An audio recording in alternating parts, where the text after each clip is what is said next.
Hello everyone फिर से आप सभी लोग का स्वागत है अपने PW ओनली आईज के इस प्लेटफॉर्म पे जहां हम लोग बात कर रहे हैं अभी समग्र सीरीज के अंतर्गत जहां हमारी बातचीत हो रही है आपके एनसीईआरटी में। और एनसीईआरटी में हम बात कर रहे हैं आपके साथ मेडिवल इंडियन हिस्ट्री को लेकर, जहां पर अभी नेक्स्ट चैप्टर जो है चैप्टर नंबर 10 जो हम लोग कवर करने वाले हैं उनके ऊपर भी हमारा डिस्कशन होगा। टाइटल इस चैप्टर का ये है struggle for empire in North India 1, ठीक है ना।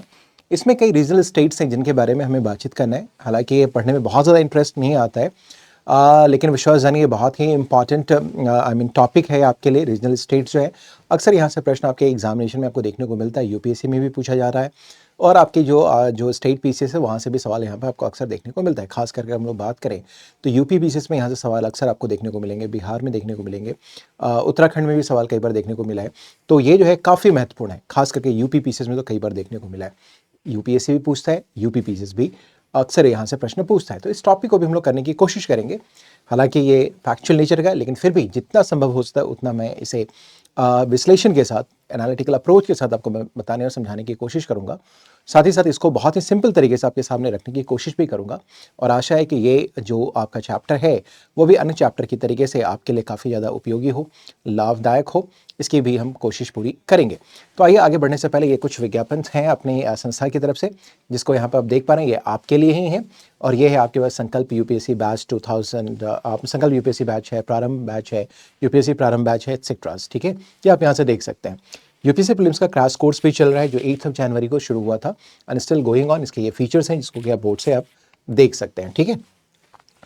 अब struggle for empire in North India हम लोग बात कर लेते हैं, ठीक है। नॉर्थ इंडिया के अंदर अभी लास्ट क्लास में हम लोगों ने देखा था विजयनगर के बारे में, बहमनी के बारे में एंड हम लोगों ने देखा विजयनगर बहमनी एम्पायर के बारे में और पोर्तुगीज़ का जो अराइवल हुआ है इंडिया में उसके बारे में हमने बात किया था। थोड़ा सा मैं रिकैप्सुलेट करते हुए आपको थोड़ा सा आगे लेके चलना चाहूँगा, उसका भी हम लोग देख लेते हैं कि क्या है। देखिए, जो लास्ट क्लास था हमारे पास चैप्टर नंबर 9, वहाँ हमने आपसे समझाया था चैप्टर 9 के अंदर, चैप्टर 9 में हमने बताया था आपसे कि यहाँ पर दो बातें देखने को मिली थी पूरे इंडिया के अंदर। एक तो हमने देखा था कि ये जो हमारे पास है that is called North India, और North India is characterized by rather North India में कैरेक्टरिस्टिक क्या था। तो आप देखेंगे यहाँ पर पॉलिटिकल डिक्लाइन और डिसइंटीग्रेशन आपको दिखाई दे रहा था। डिसइंटीग्रेशन का फेज चल रहा था जिसमें कई रीजनल स्टेट्स का फॉर्मेशन हो रहा था, कई रीजनल स्टेट्स बन रहे थे, ठीक है ना, बन रहे थे। दूसरी तरफ इसी समय अगर हम देखेंगे तो ये 200 साल का समय था जिसमें हमने देखा था विजयनगर और हमने देखा था बहमनी एम्पायर, इनका राइज हुआ था, इमरजेंस हुआ था। और साथ ही साथ यहाँ देखेंगे कि यूरोपियंस का अराइवल भी होना शुरू हो गया जिसमें थे कौन, हमारे पास पोर्तुगीज़ आ रहे थे। और ये जो पीरियड है यहाँ पर में, जो 200 साल का पीरियड था जो आपने देखा था, लगभग 1350 से लेकर के 1550 तक के आसपास का जो पीरियड था हमारे पास, जिसके बारे में हम लोगों ने चर्चा करी थी, वो रिलेटिवली यहाँ पर क्या है, स्टेबल था। यहाँ पर अगर बात करें तो स्टेबिलिटी थी यहाँ पर। लेकिन नॉर्थ इंडिया में गदर मचा हुआ था। आपने देखा यहाँ पर पॉलिटिकल क्यास था। आप देखेंगे यहाँ पर डिसइंटीग्रेशन का फेज चल रहा था, कई रीजनल स्टेट्स यहाँ पर इमर्ज होकर के आए थे। तो पिछले क्लास में 9 चैप्टर में हम लोगों ने ये साउथ इंडिया के बारे में बात किया था, विजयनगर, बहमनी एंड पोर्तुगीज का अराइवल। और जो 10 चैप्टर है वो हमारा इसके बारे में रिलेटेड है, नॉर्थ इंडिया के बारे में। पॉलिटिकल डिसइंटीग्रेशन की वजह से हम देखें कई रीजनल स्टेट्स का इमरजेंस हुआ था, उन स्टेट्स के बारे में हम लोग बात करेंगे, ठीक है। सो अब कंटिन्यूटी समझ में गए चैप्टर 9 के बाद चैप्टर 10 और उनका जो आपके पास जो रिलेशन है वो भी आपने इसको समझ लिया होगा। अब भाई थोड़े से हम लोग चर्चा और भी कर लें यहीं पर। हम देखते हैं क्या है।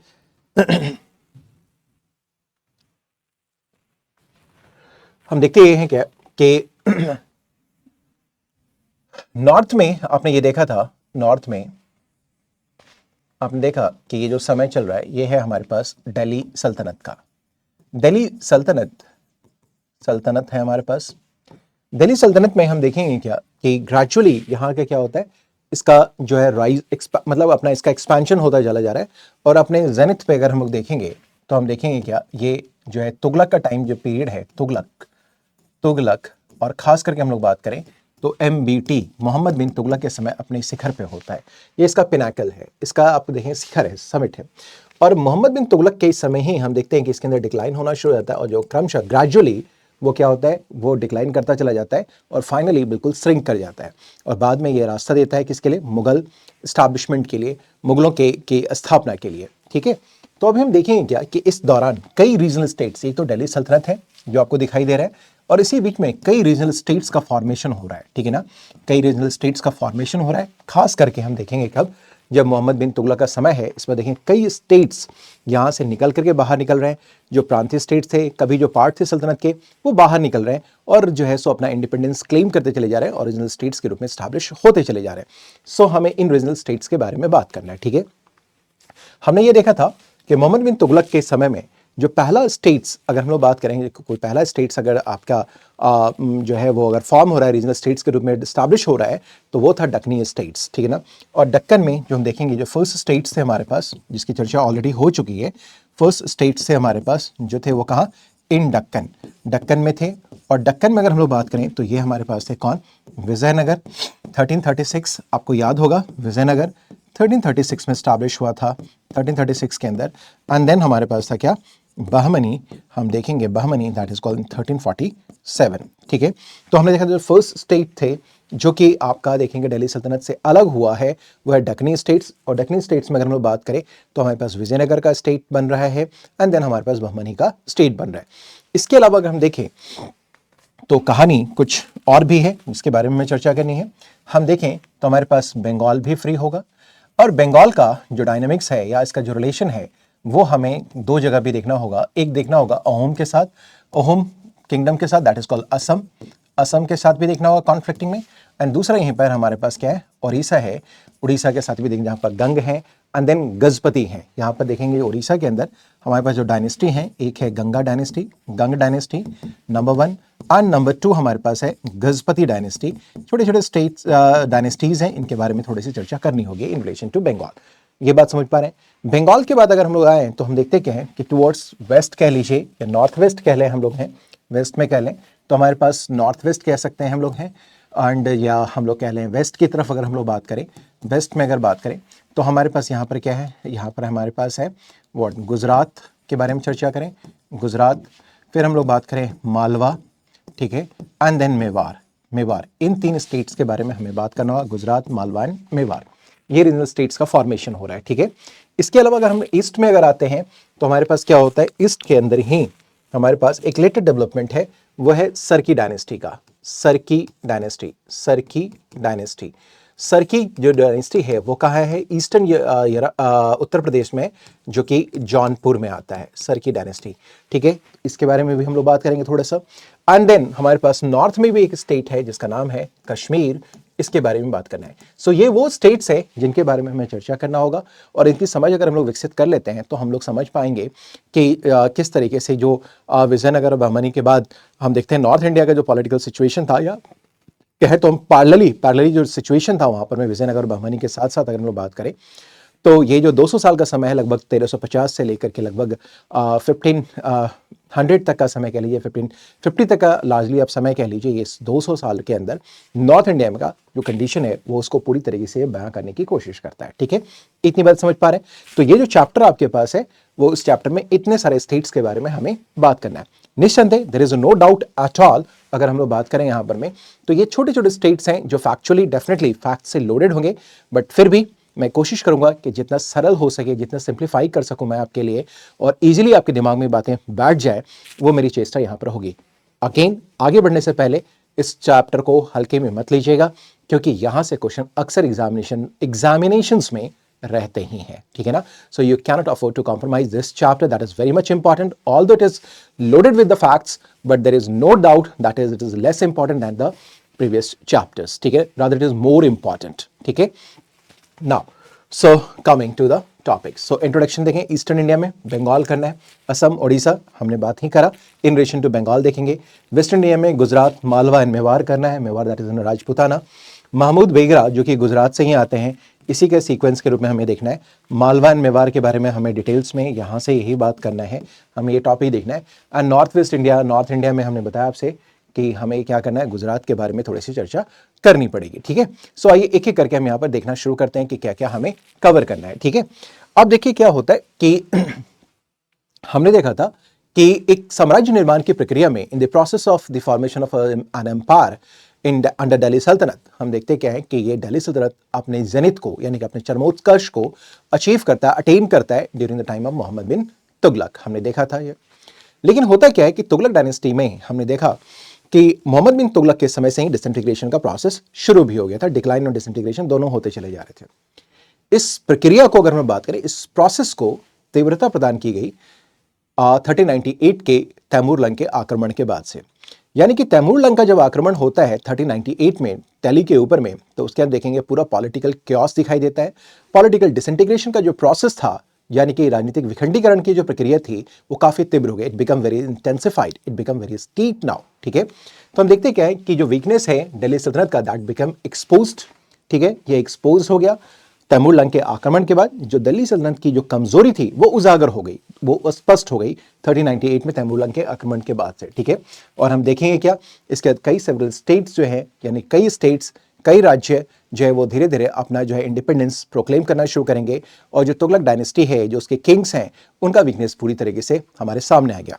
इस रीजनल स्टेट्स में अगर हम लोग बात करें तो कुछ एक की चर्चा हम लोगों ने यहाँ पर कर ही रखी है। ये वो स्टेट्स हैं जो धीरे धीरे अपना स्वतंत्रता क्या करेंगे, क्लेम करना शुरू करेंगे। असम, उड़ीसा, मेवाड़, कश्मीर, बंगाल, गुजरात, जौनपुर एंड मालवा। जौनपुर जिसके बारे में हम लोग बात करें, दैट इज कॉल्ड योर सरकी डायनेस्टी। ठीक है, इसी बीच में देखते क्या है कि मोहम्मद बिन तुगलक के बाद, यानी कि कहें तो तुगलक डायनेस्टी के बाद, इनफैक्ट लार्जली अगर बात करूं तो दो और डायनेस्टी आती हैं दिल्ली के ऊपर में, लेकिन उनकी भूमिका बहुत ज़्यादा मजबूत नहीं होती है। बहुत ही सिकुड़ता हुआ राज्य उनके पास रहेगा, और ये है सैयद वंश, that is called Sayyid dynasty. And finally we had Lodi dynasty. Lodi dynasty में 3 किंग्स के बारे में हम लोग पढ़ते हैं, बात करते हैं। 3 सुल्तान के बारे में बात करते हैं। एक है बहलोल लोधी, दूसरा है सिकंदर लोधी एंड तीसरा है इब्राहिम लोधी। इनकी चर्चा भी हम लोग यहाँ पर कर लेंगे। और इस चर्चा के करने के बाद से हमारी जो समझ होगी दिल्ली सल्तनत के बारे में और उसके संबंधित जितने भी जो आयाम है, डिफरेंट डायमेंशंस हैं, वो हम इस किताब के माध्यम से, सतीश चंद्र सर वाली जो किताब है, इसके माध्यम से, एनसीईआरटी वाली किताब के माध्यम से हम लोग अपनी इस चर्चा को पूरी तरीके से समाप्त कर पाने की स्थिति में होंगे। सो आइए हम लोग पहले देखते हैं कहां पर बंगाल की कहानी लेना शुरू करते हैं। देखिए बंगाल में कहानी होती क्या है। बंगाल के बारे में अगर हम लोग बात करना शुरू करें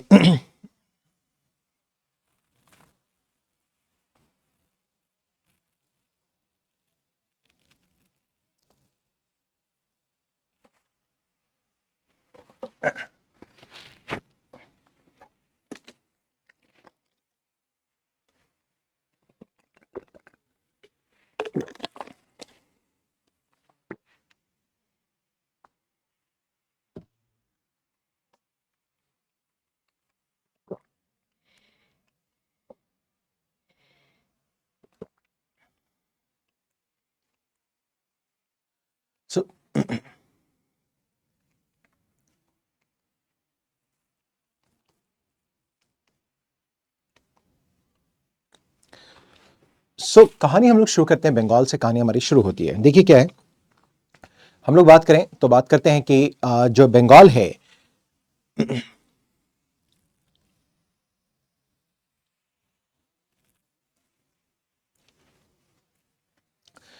हम लोग बंगाल से अपनी कहानी को शुरू करते हैं। ठीक है, बंगाल में देखिए होता क्या है कि बंगाल के ऊपर कहानी मैं आपको लेके चलता हूं, थोड़ा स्लाइड के थ्रू ही चलता हूं ताकि आप समझ पाएं। बंगाल के बारे में अगर हम लोग बात करें, बंगाल की कहानी शुरू करते हैं अगर हम लोग हैं, बंगाल के बारे में अगर बात करें हम लोग, तो हमने ये देखा था जो बंगाल की कहानी शुरू होती है साहब, ये शुरू होती है बख्तियार खिलजी के साथ। बख्तियार खिलजी के साथ। आपको याद होगा हमने बात भी किया था बख्तियार खिलजी।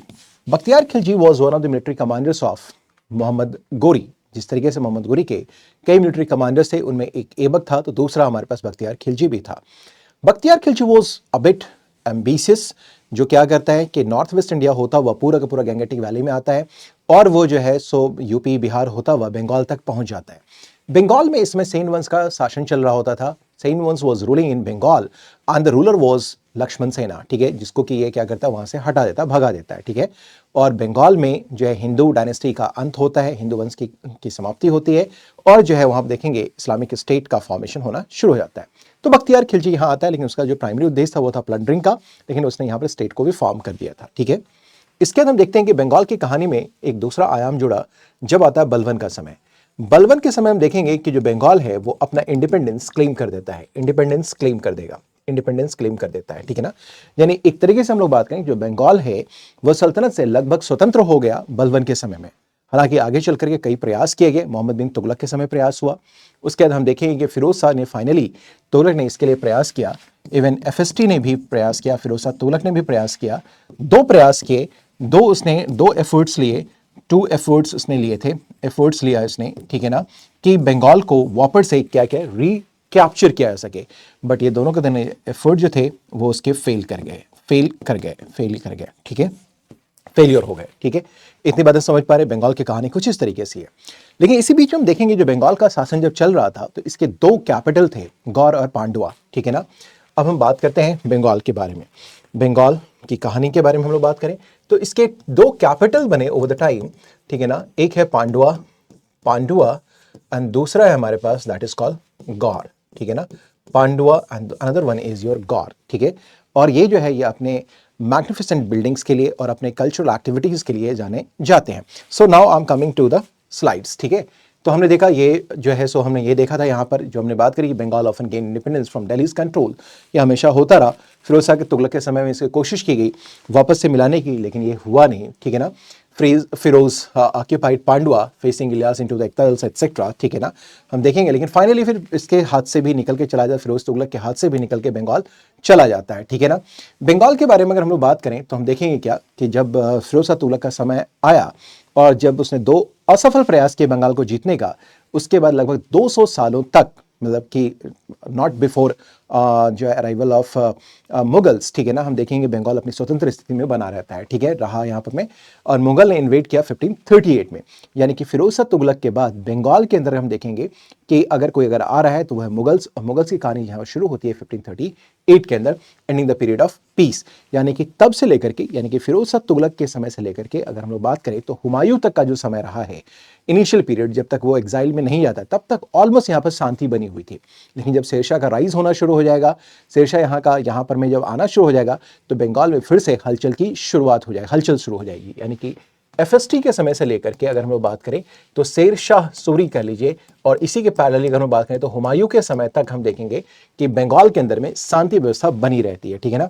और इसमें यह शांति व्यवस्था बनती रही, यहाँ बनी रही। अब बंगाल की कहानी के बारे में बात करें तो इसी पीरियड में ये जो 200 साल का समय रहा है, इसमें हम देखेंगे कई महत्वपूर्ण शासक हुए हैं, जिनमें से एक नाम है गयासुद्दीन आजम शाह का, ठीक है ना, जो कि इलियास शाह डायनेस्टी से बिलोंग करता है, ठीक है ना। और ये अपने जस्टिस के लिए, न्याय प्रियता के लिए जाना जाता है, गयासुद्दीन आजम शाह के बारे में, ठीक है ना। और अगर हम देखेंगे तो ये क्या है कि demonstrate humility by paying a fine for accidentally causing the death of a widow's son, emphasising the importance of the cause is duty, ठीक है ना। एक एक्सीडेंटली एक विधवा के बच्चे की मृत्यु हो जाती है, ठीक है ना, तो इसके लिए वो क्या करता है, रिपेंट करता है, उसके लिए फाइन भी पे करता है, ठीक है ना। इसके अलावा अगर हम लोग बात करें तो इसने क्या किया, अपने संबंध को काफ़ी मजबूत किया है किसके साथ, पर्शियन जो है पोएट जिनका नाम है हाफिज ऑफ सिराज, ठीक है ना, हाफिज ऑफ सिराज है, इनके साथ इसके संबंध काफ़ी क्लोज थे। इसका मतलब ये एक जो गयासुद्दीन आजम शाह है, बंगाल का जो शासक है, ये एक बेनिवोलेंट शासक था, एक लोकप्रिय शासक था, प्रजा रक्षक शासक कह लीजिए के रूप में था। इसने रीएस्टैब्लिश किया अपने फ्रेंडली रिलेशंस को चाइना के साथ इसमें डिप्लोमेटिक एक्सचेंज भी करे और जो कल्चरल जो रिलेशंस है उसको रीएस्टैब्लिश करने की कोशिश करी।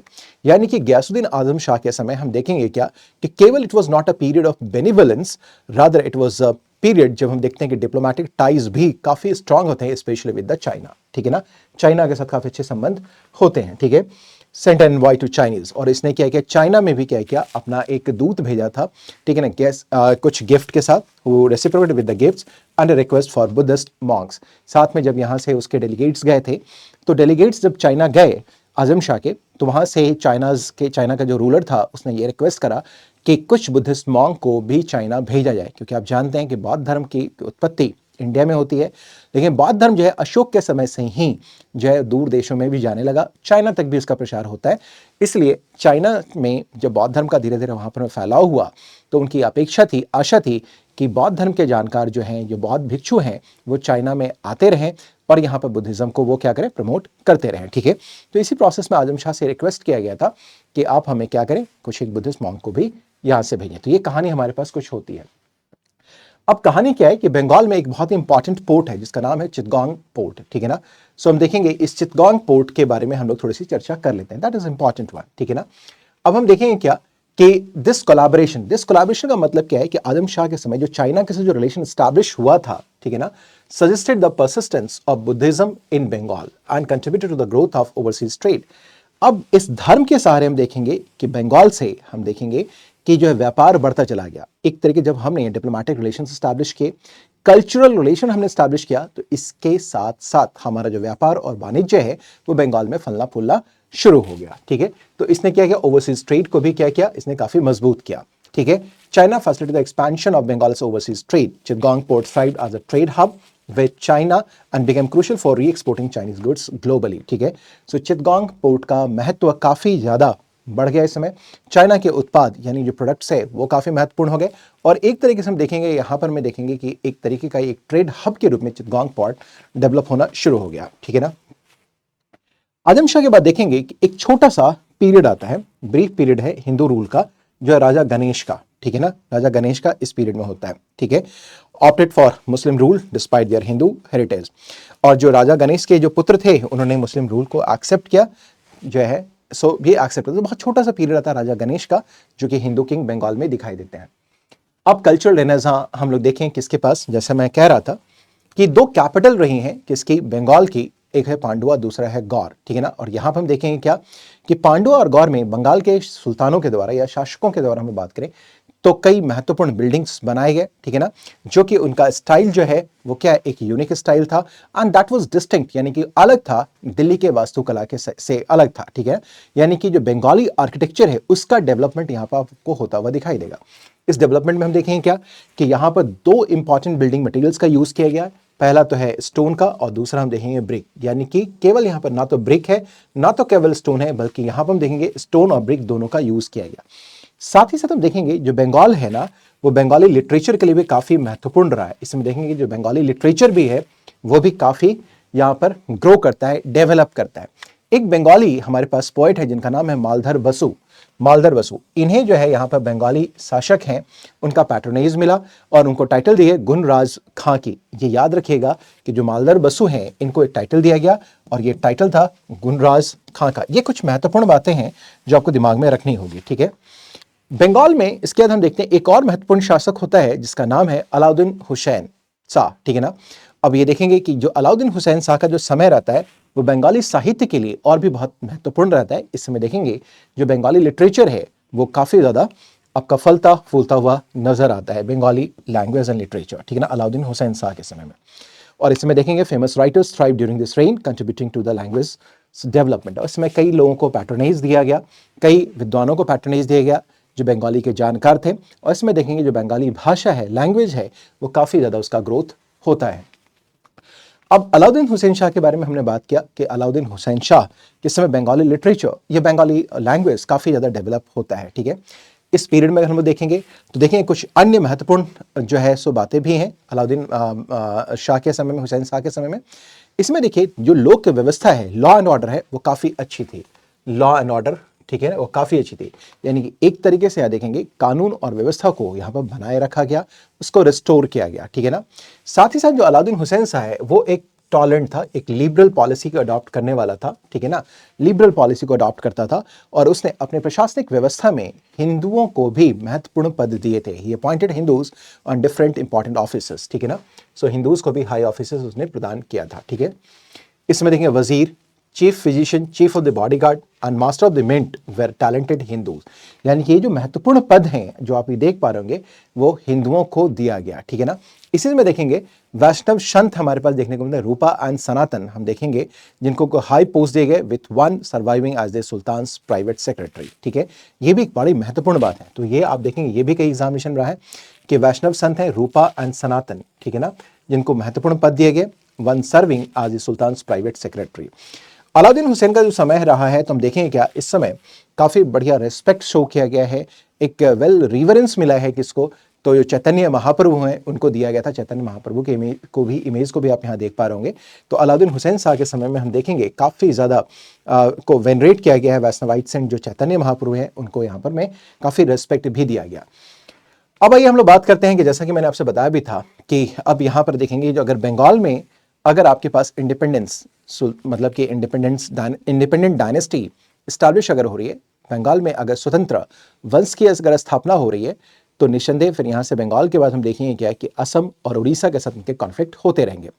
असम में इस समय अहोम किंगडम चल रहा है, अहोम के साथ भी इनके कॉन्फ्लिक्ट रहे, कभी इनके संबंध मधुर रहते हैं, कभी फ्रेंडली टाइज भी रहे, और कुछ समय के बाद देखेंगे क्या कि इनके जो है संबंध जो है वैमनस्यपूर्ण हो गए, यानी कि initially they were in very good relations but later on due to some historical developments हम देखेंगे क्या कि उनके बीच में कॉन्फ्लिक्ट्स भी होता जाता है। ठीक है, साथ ही साथ अगर हम देखें उसके साउथ की तरफ बंगाल में तो आता है उड़ीसा, जहां पर इनिशियली वहां पर गंग डायनेस्टी का शासन था एंड देन वहां पर गजपति शासक थे। ठीक है ना, इसका मतलब क्या है कि जो बंगाल की कहानी है यहां हम देखेंगे क्या कि ये जो है अपने पॉलिटिकल एक्सपेंशन के प्रोसेस में पूर्व की तरफ अहोम किंगडम के साथ और दक्षिण में हम देखेंगे तो जो है सो उड़ीसा में गंग और देन गजपति शासकों के साथ इनका कॉन्फ्लिक्ट भी होता हुआ नजर आएगा। ठीक है, इतनी बातें समझ पा रहे हैं, यही है हम लोग देखेंगे।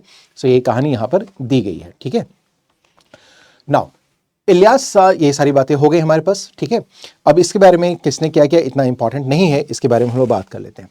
अब देखिए होता क्या है कि जब यहाँ पर चल रहा था जो टाइम पीरियड है अहोम किंगडम का, जब हमने बताया कि बंगाल का और हमने देखा कि असम का अहोम किंगडम के बीच में कॉन्फ्लिक्ट हो रहा था, तो एक डेवलपमेंट भी यहाँ हो रहा था। और डेवलपमेंट क्या था, यहाँ पर में थे शंकर देवा। ठीक है, शंकर देवा जो वैष्णवाइट रिफॉर्मर हैं, इमर ड्यूरिंग दिस पीरियड वैष्णविज्म को असम के अंदर उन्होंने क्या किया था, स्प्रेड किया था। यानी कि जिस समय बंगाल और जो है अहोम शासक आपस में कॉन्फ्लिक्ट कर रहे थे, ये उसी समय में हम देखेंगे क्या कि असम में वैष्णव धर्म का प्रचार और प्रसार शंकर देवा कर रहे थे। भक्ति आंदोलन में अपने शंकर देव के बारे में बात भी किया होगा। ठीक है ना, अब देखेंगे क्या कि यहां पर हम देखेंगे कि बंगाल के शासक हमेशा ये कोशिश कर रहे थे कि जो बांग्लादेश का चिटगांग पोर्ट है वो, और जो हम देखेंगे म्यांमार में अराकान जो हमारे पास है अराकान, उन जो म्यांमार की तरफ, ये दोनों उनके कंट्रोल में रहे। ठीक है, और हम देखते हैं कि सुल्तान हुसैन शाह जो हम देखेंगे कि हुसैन शाह जो नेक्स्ट किंग है उसने चिटगांग को जीत लिया। ठीक है, कनकर कर लिया, और जो है अराकान किंग से एंड जो है टिपरत फ्रॉम हिज रूलर। ठीक है, अब हम बात करें सल्तनत का जब रूल रहा बंगाल में, ठीक है ना, तो गंग रूलर्स ऑफ ओडिशा, ये हमारी बात हो गई, उनको भी उन्होंने जीता। ठीक है, अब होता क्या है कि यहीं पर अब देखेंगे थोड़ा सा उड़ीसा के बारे में हम लोग बात कर लेते हैं कि हमने देखा कि कॉन्फ्लिक्ट इनका बंगाल का उड़ीसा के साथ भी है, असम के साथ भी कॉन्फ्लिक्ट हुआ। असम में भी इन्होंने चिटगांग को, अराकान, इन सभी को जीता। ठीक है, चिटगांग पोर्ट पर इन्होंने कंट्रोल बना के रखा, अराकान तक के जाके पार्ट्स को ले लिया। अगर हम दक्षिण में आते हैं बंगाल के तो देखेंगे यहाँ उड़ीसा है, उड़ीसा में यहाँ पर गंग शासकों का समय चल रहा है, उसके फिर गजपति शासकों का यहाँ पर समय आएगा। इसमें क्या इंपॉर्टेंट है कि हम देखते क्या है कि जब बलबन का समय था तो यहां पर इलियास शाह था। ठीक है ना, इलियास शाह ने जाजनगर उड़ीसा का रेड किया था। यानी कि जब बलबन का टाइम पीरियड चल रहा था तो हम बंगाल में देखते हैं कि इलियास शाह है, और इलियास शाह ने बंगाल से उड़ीसा में जाकर के जाजनगर को लूटा था। ये एक इंपॉर्टेंट फैक्ट है, इसको याद रखना है। So Ilyas Shah had looted और plundered Jajnagar, that is in Orissa. दूसरा हम देखेंगे क्या कि उसके बाद क्या, और ये चिल्का लेक तक पहुंच जाता है। दूसरा कि इंपॉर्टेंट और भी ये है इन्वेजन होता है, वो होता है दिल्ली से। जब फिरोज शाह तुगलक का समय दिल्ली में चल रहा था, ये इन बातों को थोड़ा याद रखिएगा कि किस बंगाल में क्या कहानी हुई, उड़ीसा में किन किन लोगों ने आक्रमण किया, क्या सिग्निफिकेंट डेवलपमेंट्स हुए। तो इस डेवलपमेंट्स में हमने देखा इलियास शाह का आक्रमण बंगाल से असम उड़ीसा की तरफ हुआ, जब उसने क्या किया, यहाँ पर जाजनगर को लूटा। उसका देखते हैं कि दिल्ली से फिरोज शाह तुगलक ने भी उड़ीसा के ऊपर आक्रमण किया, और उड़ीसा पर आक्रमण करने के बाद उसने जो है जगन्नाथ मंदिर को भी उसने लूटा था, जगन्नाथ टेम्पल को। ठीक है ना, दिस वाज फिरोज तुगलक इन 1360। ठीक है, तो ये कहानी भी थोड़ी याद रखनी है कि फिरोज शाह तुगलक ने उड़ीसा में जाकर के जो जगन्नाथ नाथपुरी टेम्पल है उसको भी लूटने का उसने प्रयास किया था। ठीक है, इतनी बातें समझ पा रहे हैं।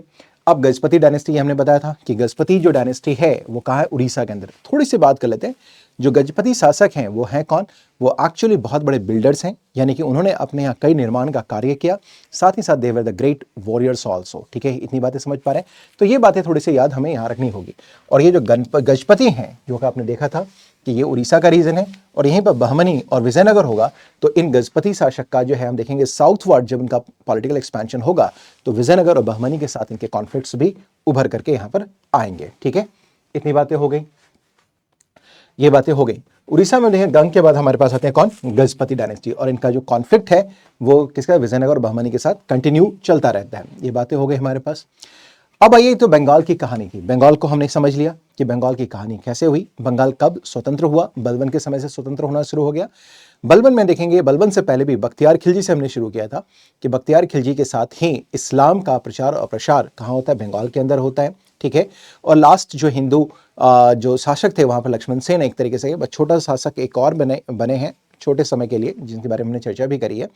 तो हम देखेंगे क्या कि वहाँ पर जो है इस्लाम आता है, इस्लामिक स्टेट का फॉर्मेशन होता है। उसके देखेंगे कि हर किसी का इंटरेस्ट रहा। बलबन के बाद हम देखेंगे अलाउद्दीन खिलजी का समय रहा, कई लोग यहाँ पर आते गए।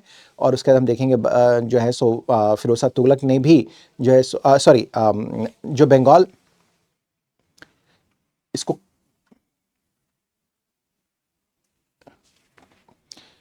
तो हमने ये देखा था कि यहाँ पर जो बंगाल की कहानी ये हमारे पास हुई थी, और बंगाल के दो कैपिटल्स रही हुई हैं जिनको बोलते हैं पांडुआ एंड गौर, वो हमने देखा था यहाँ पांडुआ और गौर को। तो पांडुआ और गौर में कई मैग्निफिसेंट डेवलपमेंट हुए थे और कल्चर डेवलपमेंट भी हुआ था, बंगाली साहित्य का भी यहाँ पर डेवलपमेंट हुआ, इत्यादि ये बातें हम लोगों ने करी थी। ठीक है, फिर बंगाल का जो है कॉन्फ्लिक्ट हुआ असम के साथ, यानी अहोम किंगडम के साथ। और दक्षिण में हम लोग बात करेंगे तो उसका जो कॉन्फ्लिक्ट होता है वो उड़ीसा में होता है, और उड़ीसा में जो वंश वहाँ पर शासन करता है वो है गंग का और गजपति का। और ये जो गंग शासक हैं उनका जो कॉन्फ्लिक्ट होता है विजयनगर और बहमनी का दक्कन के साथ। ये बातें हमारे पास, और दक्कन और साउथ इंडिया में। अब आइए हम लोग बात करते हैं वेस्टर्न इंडिया में गुजरात, मालवा और मेवाड़ को लेकर। ठीक है, गुजरात में देखिए कहानी क्या है। अब ये जो गुजरात हमारे पास है ये 3 कारणों से बेहद महत्वपूर्ण था। 3 कारण क्या क्या महत्वपूर्ण थे इस बात को समझिए। पहला तो यहाँ पर क्या है कि यहाँ पर जो है फर्टाइल ट्रैक्ट दो लैंड अवेलेबल था। ठीक है, दूसरा क्या है यहाँ पर में जो है सो थ्राइविंग यहाँ पर टेक्सटाइल इंडस्ट्री थी, यानी कि हैंडीक्राफ्ट, अगर हम लोग बात करें यहाँ पर में हैंडीक्राफ्ट जो है वो काफ़ी फ्लोरिशिंग स्टेट में था। और गुजरात के पास सी पोर्ट्स भी इंपॉर्टेंट थे। यानी कि गुजरात के बारे में बात करें तो 3 बातें हो गई यहाँ पर। पहली बात तो हो गया सॉइल, रिच सॉइल। दूसरा अगर हम देखेंगे तो हमारे पास यहाँ पे हैंडीक्राफ्ट्स, और हैंडीक्राफ्ट्स में भी अगर हम लोग बात करें तो particularly I am talking about the textiles के बारे में बात करें। और तीसरा हमारे पास क्या है, that is called the sea ports, important sea ports यहाँ पे हैं। ठीक है ना, इन सभी की वजह से गुजरात जो है वो क्या हो रहा है, काफी महत्वपूर्ण हो जा रहा है। ठीक है ना, गुजरात काफी महत्वपूर्ण हो जा रहा है। ठीक है, अब भाई गुजरात के बारे में थोड़ी सी चर्चा हम लोग कर लेते हैं। ठीक है, फिरोज तुगलक के बारे में अगर हम लोग बात करें, फिरोज शाह तुगलक के बारे में, ठीक है, फिरोज तुगलक के बारे में बात करें, फिरोज शाह तुगलक के बारे में, Gujarat had a governor who according to Firishta supported Hinduism and encourage idol worship. ठीक है, गुजरात के बारे में कुछ कुछ जो डेवलपमेंट होता रहा है उसके बारे में बात कर लेते हैं, क्योंकि आपको मालूम होगा कि गुजरात में भी जो है सो क्या है, इस्लाम काफ़ी स्ट्रांग था, इस्लामिक स्टेट बना था, बहादुर शाह के समय तक हम लोगों ने बात किया हुआ है। तो यहाँ पर देखेंगे जब फिरोज शाह तुगलक का समय चल रहा था, और आपको याद होगा फिरोज शाह तुगलक के बारे में तो हमने आपसे बताया था कि फिरोज शाह तुगलक ने अपीजमेंट की पॉलिसी को अपनाया था। आपको याद होगा कि मोहम्मद बिन तुगलक, अलाउद्दीन खिलजी और बलबन ने जो कुछ किया था उसकी वजह से जो इस्लामिक उलेमा वर्ग हैं, इस्लाम में के जो लोग हैं, जो ऑर्थोडॉक्स पीपल हैं, ये जो उलेमाज हैं, उनका सपोर्ट स्टेट को मिलना बंद हो गया था। ठीक है, तो अब जब सल्तनत कमज़ोर होता चला जा रहा था तो फिरोज शाह तुगलक को लगा कि अपने लोगों की सपोर्ट की ज़रूरत है, इसलिए उसने सारे के सारे जो लॉ लिए थे वो सरिया के अकॉर्डिंग लिए थे। जो भी वो कार्य कर रहा था वो सरिया के अकॉर्डिंग करने की कोशिश कर रहा था। और इसी प्रक्रिया में आपने ये भी देखा था कि उसने सभी टैक्सों को हटाकर केवल सरिया सम्मत 4 करों को टैक्स को ही लगाया था। ठीक है, इसका मतलब फिरोज शाह तुगलक के समय हम देखेंगे जहां कहीं भी सल्तनत का एक्सपेंशन है वहां पर इस्लाम और इस्लामिक लॉ का ही बोलबाला है। लेकिन उसके पीरियड में भी इस समय गुजरात में देखेंगे कुछ समय के लिए उसका एक गवर्नर है, ठीक है, गुजरात में फिरोज शाह तुगलक का, जिसने हिंदुइज्म को सपोर्ट किया और आइडल वर्शिप को प्रमोट किया। ठीक है, को प्रमोट किया। अब आइए देखते हैं क्या, ये गुजरात की बात हो गई। गुजरात के बाद आगे हम अगर बढ़ें तो हम देखेंगे क्या कि जब 1398 में हमारे पास इसका तैमूर लंका आक्रमण होता है तो हम देखेंगे क्या कि गुजरात और मालवा, गुजरात के बारे में जिसके बारे में चर्चा कर रहे थे, कि प्रैक्टिकली नॉट थियोरेटिकली का मतलब है कि फॉर्मल तरीके से अलग नहीं हुए, लेकिन व्यवहार में इन्होंने स्वतंत्रता अपनी घोषित कर दी। ठीक है, यानी कि अभी भी इनका जुड़ाव दिल्ली सल्तनत के साथ था तैमूर लंका के आक्रमण के बाद, लेकिन व्यवहार में ये लोग स्वतंत्र बिहेव करना शुरू कर गए। यानी कि हमने ये देखा कि यहाँ पर जो गुजरात है हमारे पास, गुजरात में हम देखते क्या है कि गुजरात में जो है, गुजरात और जो मालवा है वो तैमूर लंका के आक्रमण के बाद प्रैक्टिकली क्या हो जाता है, वो इंडिपेंडेंट हो जाता है, दो नॉट फॉर्मली। ठीक है, और यहाँ पर एक व्यक्ति है जिसका नाम है जफर खां, उसने ही क्या किया, मुजफ्फर शाह के नाम से उसने गुजरात में अपनी स्वतंत्रता स्थापित करी। जफर खां जो है मुजफ्फर शाह के नाम से उसने क्या किया, 1407 के अराउंड उसने क्या कर दिया, यहाँ पर में अपनी स्वतंत्रता की घोषणा कर दी। ठीक है, अब ये जो मुजफ्फर शाह है उसका ग्रैंडसन यानी कि पोता है जिसका नाम है अहमद शाह, और ये जो अहमद शाह है उसके बारे में बोला जाता है कि he was the real founder of जो है सो गुजरात किंगडम। ये बातें समझ पा रहे हैं कि हमने देखा गुजरात क्यों इंपॉर्टेंट था। गुजरात में डेवलपमेंट थे 1398 में तैमूर लंका के आक्रमण के बाद से देखेंगे कि वो थोड़ा बढ़ जाता है और वहाँ पर व्यावहारिक रूप से वहाँ के जो गवर्नर्स हैं वो अपनी स्वतंत्रता स्थापित करेंगे। और जो देखेंगे अहमद शाह है, जो मुजफ्फर शाह जो है उसका पोता है, वो रियल फाउंडर है और यहाँ पर उसने डेवलपमेंट का काम, काफ़ी कुछ डेवलपमेंट का काम किया है। ठीक है, इसके रेन में देखेंगे आजम अहमद शाह के समय में होता क्या क्या है कि उसने पूरी नॉबिलिटी को कंट्रोल किया, यानी अमीर वर्ग को, उसने पूरे एडमिनिस्ट्रेशन को ऑर्गेनाइज किया एंड उसने यूनिफाई करने की कोशिश करी पूरे जो है सो किंगडम को। इसके साथ साथ उसने एक महत्वपूर्ण काम ये किया कि गुजरात की राजधानी पहले पाटन हुआ करती थी, इसे उसने अहमदाबाद शिफ्ट कर दिया। So shifted his capital to Ahmedabad. पहले ये पाटन था, now he shifted to capital in Ahmedabad, to Ahmedabad in 1413। City was adorned with splendid palaces, bazaars, mosques and madrasas. और जब ये राजधानी बनाई गई तो यहाँ पर हम देखेंगे क्या कि बड़े बड़े महल बनाए गए, बाजार स्थापित किए गए, मस्जिद बनवाए गए और मदरसाओं को भी जो है इस्लामिक शिक्षा के लिए खोला गया। ठीक है, इतनी बातें हो गई। इसके अलावा हम देखेंगे क्या इसके समय में उसने जैन आर्किटेक्चरल ट्रेडिशंस को यूज़ किया, यूटिलाइज किया, जिसकी वजह से देखिए एक डिस्टिंक्ट स्टाइल या फीचर कहें जिसमें हम देखेंगे सिलेंडर मिनारेट्स, टर्रेट्स, सबका डेवलपमेंट हुआ। स्टोन के ऊपर बहुत ही बारीक काम किया गया, इंट्रिकेट कार्विंग्स की गई। ठीक है ना, ऑर्नेट ब्रैकेट्स बनाए गए, जो आप देखेंगे ये ऑर्नेट ब्रैकेट्स यहाँ पर आपको दिखाएगा, शायद ये ऑर्नेट ब्रैकेट्स, ये जो है ना ये ऑर्नेट ब्रैकेट्स यहाँ पे आपको देखने को मिलेंगे। ठीक है ना, ये सब आपको देखने को मिल रहा है। ठीक है, सो जैन इन्फ्लुएंस आपको दिखाई देता है किसके ऊपर में, बंगाली आर्किटेक्चर के ऊपर में, गुजराती आर्किटेक्चर के ऊपर में। Example include the Jama Masjid and the तीन दरवाज़ा इन अहमदाबाद। ये याद रखिएगा कि इस समय जो आपके पास मस्जिद बनाए गए उसमें से एक मस्जिद है जिसका नाम है जामा मस्जिद, और एक आपके पास तीन दरवाज़ा जो आपको यहाँ दिखाया, तीन दरवाज़ा, जो कि अहमदाबाद में ये इसी टाइम पीरियड में डेवलप करवाए गए थे। ठीक है, अहमद शाह के समय में। अहमद शाह ने कोशिश ये भी करी थी कि राजपूत स्टेट्स को भी क्या किया जाए, कंट्रोल किया जाए। ठीक है ना, कहाँ पे, तो जानते हैं कि गुजरात और जो राजस्थान के बॉर्डर भी मिलते हैं, तो सौराष्ट्र में उसने कोशिश किया था कि क्या किया जाए, सौराष्ट्र के पास उसने क्या कोशिश करी थी कि राजपूतों को कंट्रोल किया जाए। ठीक है, और सक्सेसफुली उसने गिरनार का फोर्ट जो है सो क्या कर लिया, कैप्चर कर लिया था सौराष्ट्र में, but return it to the raja upon a promise of tribute. ठीक है, लेकिन बाद में उसने राजपूत राजा को इसे वापस कर दिया जब उस शासक ने इस बात का वचन दिया कि वो उसे रेगुलर तरीके से ट्रिब्यूट देता रहेगा। ठीक है, तो ये गिरनार का फोर्ट जो कि सौराष्ट्र में है। इसके अलावा उसने सिद्धपुर को भी जीता। ठीक है, अटैक किया, जो एक हिंदू पिलग्रिमेज सेंटर था, और कई मंदिरों को उसने तोड़ भी डाला। ठीक है, इसने जो है सो जजिया रीइम्पोज किया, impose jizya attacks on Hindus in Gujarat, a departure from the previous practices. ठीक है ना, और इससे देखेंगे जो पहले जो पॉलिसी थी, जो टॉलरेंस की पॉलिसी यहाँ पे थी गुजरात के अंतर्गत, इसको यहाँ पर रिवर्स कर दिया गया। ठीक है, नाउ अब देखते हैं कि जो अहमद शाह का रूल है, dichotomy of confrontation and inclusion, इसको भी थोड़ा देखने की कोशिश करते हैं। कई इतिहासकार हैं जो अहमद शाह को बोलते हैं कि he was both a great enemy of infidels and a bigot having the complexity of his rule। ठीक है ना, कुछ शासक ये कहते हैं कि वो जो है काफिरों का शत्रु था और बहुत ही जो कट्टर था। Despite temple destruction, Ahmad Shah appointed Hindus like Manik Chand and Motichand administrate showcasing inclusion. तो जो ये डाइकोटॉमी दिख रहा है कन्फ्रंटेशन का, एक तरफ वो हिंदू मंदिरों को तोड़ता भी है, ठीक है, उनको डिस्ट्रॉय भी करता है, और दूसरी तरफ अपनी प्रशासनिक व्यवस्था में वो ऊंचे पदों पर में हिंदुओं की नियुक्ति भी करता है, जिसमें दो बड़े नाम है मानिक चंद का और मोती चंद का, जो उसके दरबार में थे, मानिक चंद और दूसरा मोती चंद। ठीक है ना, जो बताता है कि उसका इंक्लूजन की पॉलिसी थी। ठीक है, जहां वो बहुत बड़ा बाइकॉट नहीं दिखाई देता है। ठीक है, इसके अलावा वो उसके पास स्ट्रिक्ट जुडिशियल सेंस भी था, demonstrated strict justice by executing his son in law in the market place for murder. जब उसके दामाद ने किसी की हत्या कर दी तो भरे बाजार में उसने जो है सो पनिश भी किया था। तो ये एक जस्टिस का सेंस भी दिखाता है कि भले ही वो एक अपने रिलीजियस प्रैक्टिसेस में थोड़ा बाइगॉट्री फॉलो करता था, बाइगॉट था, लेकिन अगर देखेंगे तो कई जगहों पर उसकी उदारता भी दिखाई देती है, और जो कि उसके इंक्लूसिव पॉलिसी, इंक्लूसिव का मतलब ये हो गया कि हिंदुओं को अपनी प्रशासनिक व्यवस्था में जोड़े रखने की पॉलिसी को उसने कंटिन्यू किया, साथ ही साथ जस्टिस को भी उसने काफ़ी प्रमोट किया था। ठीक है, fought against both Hindu and Muslim rulers, सब ऑर्डिनेटिंग जो है इदार फोर्ट एंड कंट्रोलिंग राजपूत से लाइक झालावाड़, बूंदी एंड डूंगरपुर। ठीक है, इतनी बातें हो गई। अब देखिए होता क्या है कि यहाँ एक और महत्वपूर्ण बात है। ठीक है, अब गुजरात को हमने देख लिया, बंगाल के बाद हमने गुजरात को देखा, तो अब देखिए क्या है, थोड़ा सा एक बात फिर समझने की कोशिश कीजिए। ये हमारे पास गुजरात है, ठीक है ना, गुजरात के साथ साथ यहाँ पर ये है मालवा। ठीक है, ये मालवा का रीजन है। ठीक है, जब गुजरात की टेरिटरी का एक्सपेंशन होगा तो जाहिर सी बात है मालवा जो है के साथ उसकी टकराहट होगी। और मालवा बहुत ही महत्वपूर्ण होता है। अगर हम लोग बात करें तो इसका जियोपॉलिटिकल इंपॉर्टेंस है। पहला क्या है कि कोई भी गुजरात से लेकर के बंगाल तक कोई भी ट्रेड रूट अगर जा रहा है ठीक है ना। कोई भी ट्रेड रूट अगर जा रहा है गुजरात से लेकर बंगाल तक तो वो मालवा होता हुआ जा रहा है। नॉर्थ से लेकर साउथ तक अगर आपको कंट्रोल कभी करना है दिल्ली सल्तनत में या कोई भी नॉर्थ का है, नॉर्थ और साउथ, तो ये मालवा से होकर के ही गुजरेगा, ठीक है। सो मालवा का अगर हम देखें तो भौगोलिक, रणनीतिक, सामरिक और जो राजनीतिक तीनों बहुत ही महत्वपूर्ण स्थान था।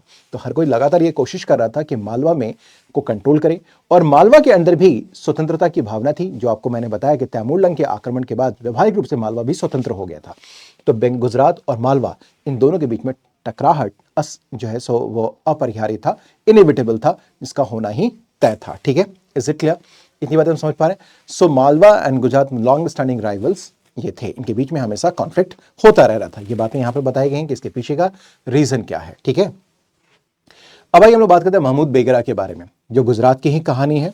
हम लोग बात कर रहे थे कहां पर, गुजरात में अहमद शाह के बारे में। अहमद शाह के बाद हम देखते हैं क्या कि गुजरात में उसका एक उत्तराधिकारी होता है जिसका नाम है महमूद बेगरा, and that is he was again very interesting personality, ठीक है। सो अहमद शाह के सक्सेसर के रूप में अगर हम देखें तो यहाँ देखते हैं एक नाम है महमूद बेगरा का, ठीक है ना, जो लगभग 52 साल तक यहाँ पर शासन करता है। 50 ईयर्स लिखा हुआ है, लेकिन लगभग 52 ईयर्स तक इसका शासन यहाँ पर रहता है, ठीक है ना। अब इसको बेगरा बोलते हैं, named Begarha for capturing Girnar in Saurashtra, now Junagadh, and Champaner in south of Gujarat, ठीक है। Mahmud Begarha decided to annex Girnar to bring Saurashtra fully under the control considering its richness and strategic value. Mahmud Begarha ने जो है सो पूरी तरीके से सौराष्ट्र को, यानी कि सौराष्ट्र में जो गिरनार का किला था उसे पूरी तरीके से गुजरात में शामिल कर लिया। राजपूतों से इसने छीन लिया। पहले आपने देखा था कि गिरनार को वापस कर दिया गया था, जो राजपूत स्टेट्स थे उनको, इस शर्त पे कि यहाँ पर नजराना वो देते रहेंगे गुजरात को। लेकिन जब महमूद बेगरा आता है तो उसने गिरनार के किले के महत्व को समझा और उसने पूरी तरीके से इसे जो है सो गुजरात में शामिल कर लिया, ठीक है। इतनी बातें समझ पा रहे हैं ये। उसके बाद हम देखते हैं महमूद बेगरा के बारे में अगर हम लोग बात करें तो उसने क्या किया, उसने एक शहर स्टैब्लिश किया जिसका नाम है मुस्तफाबाद, ठीक है ना, at the hills foot, making Gujarat second capital with impressive buildings. और इसको अपनी राजधानी भी बनाई और यहाँ पर कई महत्वपूर्ण जो है सो बिल्डिंग्स की स्थापना की। बाद में हम देखते हैं उसके शासनकाल में महमूद शाह द्वारका, ठीक है ना, due to the piracy affecting Mecca. अभी होता क्या है कि उसने द्वारका के ऊपर आक्रमण किया महमूद बेगरा ने। क्यों? क्योंकि आप जानते हैं आज भी मक्का की तरफ अगर कोई हज के लिए निकलता है तो गुजरात होता हुआ जाता है। तो जब वो गुजरात से होकर जाता है तो हम देखेंगे क्या कि वहां से सी के थ्रू जाता है। तो उस समय हम देखेंगे जल दस्यु यानी कि सी पायरेट्स होते थे, जो हज पे जाने वाले यात्री होते थे, मक्का की तरफ जाने वाले यात्री होते थे, उनको लूट लिया करते थे। तो उनको पनिश करने के लिए उसने क्या किया, द्वारका के ऊपर उसने अटैक किया था, ठीक है ना, जिसकी वजह से देखें कई हिंदू टेंपल यहाँ पर टूट भी गए थे, ठीक है ना, महमूद बेगरा के समय। इसके अलावा हम देखें जो चंपानेर का महत्व क्या था, ठीक है ना। चंपानेर जो है, जो आपने देखा, ठीक है, चंपानेर है वो क्या करेगा, एक काफी इंपॉर्टेंट फोर्ट है जो डेवलप किया गया, ठीक है ना, और ये खानदेश को कंट्रोल करने में और मालवा को कंट्रोल करने में काफी हेल्पफुल था। आपने देखा था गुजरात और मालवा के संबंध हमेशा जो है मतलब एक राइवलरी वहां पर बनी रही। तो गुजरात के द्वारा मालवा को कंट्रोल करने के लिए और साथ ही साथ एक पड़ोसी और राज्य जिसका नाम है खानदेश, उसको कंट्रोल करने में ये जो नया फोर्ट है चंपानेर का वो काफी महत्वपूर्ण स्थान रखता है, ठीक है ना। ये बात समझ पा रहे हैं। ये चंपानेर के जो शासक थे वो गुजरात के सामंत हुआ करते थे, ठीक है ना, और लेकिन उनकी जो वफादारी थी, उनका जो संबंध था वो किसके साथ था, मालवा के साथ। चंपानेर गुजरात का हिस्सा है। गुजरात में जो ऑफिशियल्स हैं या शासक हैं कह लीजिए, वो दरअसल गुजरात के सामंत थे, लेकिन इन सामंतों की जो नजदीकियां थी वो मालवा के शासक के साथ थी, जो कि मालवा किसका शत्रु है, दैट इज ऑफ गुजरात। इतनी बात समझ पा रहे हैं। सो यहां पर देखेंगे जो राजा थे and his followers perform the jauhar ceremony and found the last man, ठीक है, डिस्पाइट बीइंग अ फेडेरेटरी, ठीक है। सो इसके ऊपर अटैक किया गया और इट फेल इन 1454। और जब यहाँ पर 1454 में जब हम देखेंगे चंपानेर जो है उसका डिक्लाइन होता है, जब उसका फॉल होता है, तो यहाँ पर महिलाओं ने जौहर किया, ठीक है ना, और अनफाउट टू द लास्ट मैन, और बड़ी बहादुरी से अंतिम आदमी तक उन्होंने यहाँ पर लड़ाई करी, ठीक है ना। इसके बाद जो महमूद बेगरा है उसने एक और नया टाउन स्टैब्लिश किया, मुस्तफाबाद के बाद मोहम्मदाबाद, ठीक है, मोहम्मदाबाद, और ये चंपानेर के करीब होता है, ठीक है।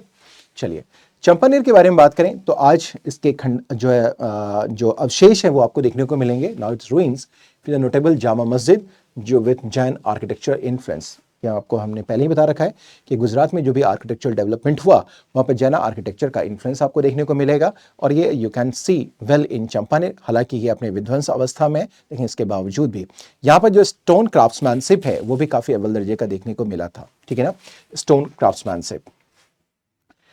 अब आइए हम बात करते हैं महमूद बेगरा के diplomatic struggles and economic flourish in Gujarat के बारे में, ठीक है ना। तो हम देखिए महमूद बेगरा का जो समय है ना, महमूद बेगरा, ठीक है ना, उसने कई चैलेंजेस फेस किए किससे, पोर्तुगीज के साथ, ठीक है ना, disrupting Gujarat trade with the West Asian Nations.